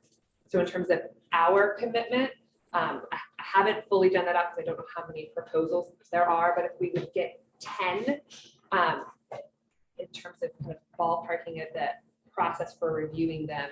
I think that they would be about 20 hours in just the review process, 2.5 full business days of participating in the demos, and then the actual scoring process, which shouldn't take as long as the initial review and then participating in the public meeting. So data science. Data science, management information systems, software engineering. But it's also more than just understanding the technical stuff. This is an ERP. This is taking that data and making sure that you're hitting pieces. So it's programmatic as well, and I'm hoping that the committee maybe has a little of both, just to see. I mean, most CIOs, state agency CIOs, would be perfect for it because they're not just data scientists. Indeed, and I would like to just add, some of the individuals we have approached at the state level have actually said that they're not permitted to, like they're permitted to have participated in our RFI, in our work group process, but not permitted to score and evaluate for a variety of reasons. Now, we have not approached every CIO at every state agency or local agency for that matter, but that's something that they will have to consider. And we have approached 3 so at a state level, and all 3 of them have given us the same response. We can participate and kind of and help you develop the piece, but we can't participate in the actual scoring and recommendation of an award. That might not be hold true for all of them. So if you have someone in mind, let's ask. The answer is always no unless you ask. Just one important point too, kind of to Mr. Mitchell's point, is unlike the needs assessment ITM process, which was 2-stage, so we had an evaluation team and a negotiation team. The front end might be more technical and stage 2 more business oriented. This RFP process is one committee, so you need technical people. You also need people who are business savvy enough, not only programmatically, but if you get to the point, you need people you can trust to recommend an appropriate trade-off between the technical and the pricing. Yeah, that's why my point to the judge is don't get so hung up on the CIO stuff and the data science piece of it that you sort of lose the bigger picture, which is, are we getting what we paid for? So I think that's where it comes down to the piece that we were hoping that Terrence would kind of help bring that to the table and continue to serve through this process. But I'll let you. So I'm going to be out of town. And so I won't be able to be at that November 3rd in-person meeting. So meaning it wouldn't make sense for me to participate in the process. So we will be looking for someone to volunteer to serve in that capacity, with the understanding of that, ultimately, just like what you said, Mr. Fred said, that's where our vision is, and the work group is like, we need someone that, with our budget, what we're trying to accomplish, that we're not asking the right questions or seeing the right things, that we have that special. Are you asking for a council member to be on the evaluation team? It's So- like deja vu, right? So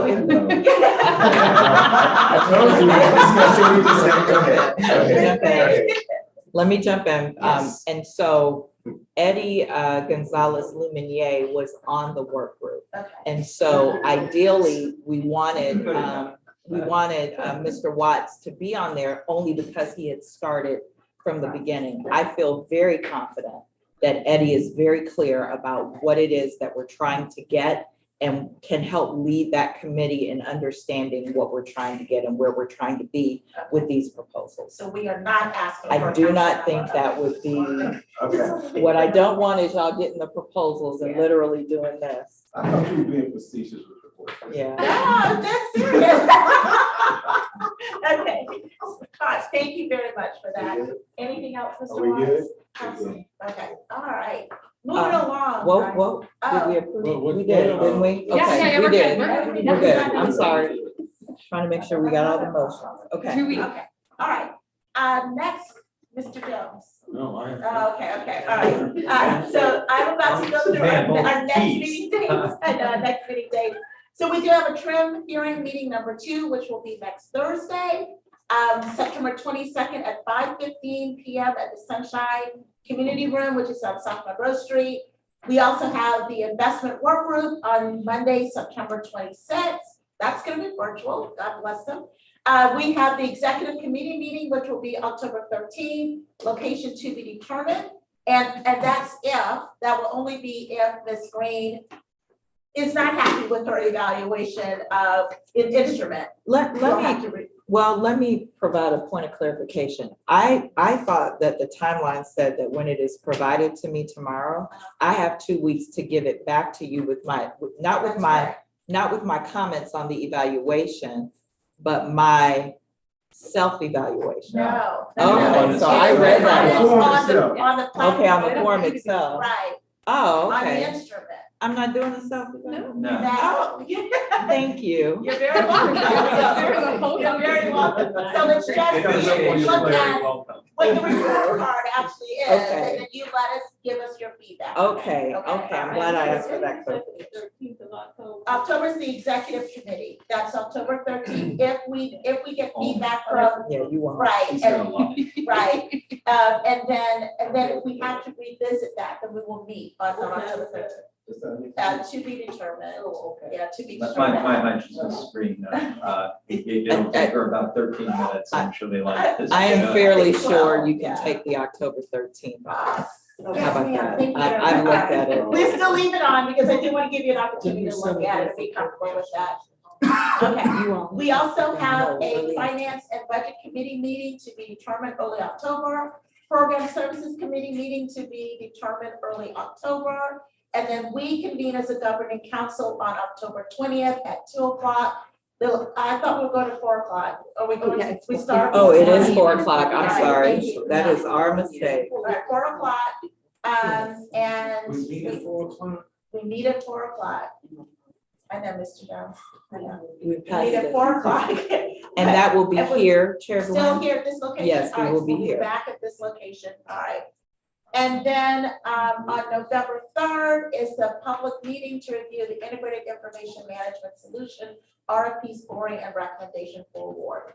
So guys, we have a busy couple of weeks coming up. Everybody's gonna be busy with all these different things.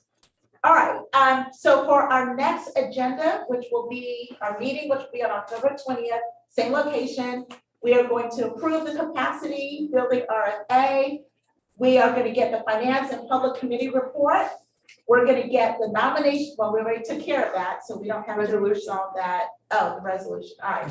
So we will have to review the resolution of the nomination committee. We will have a report from the program services committee. And then we will, I'm excited about getting the update on the summer funding, final reports and the outcomes from the summer funding. So we're looking forward to that. So at this point, any member comments? I do have one. You got me? Yeah, sorry.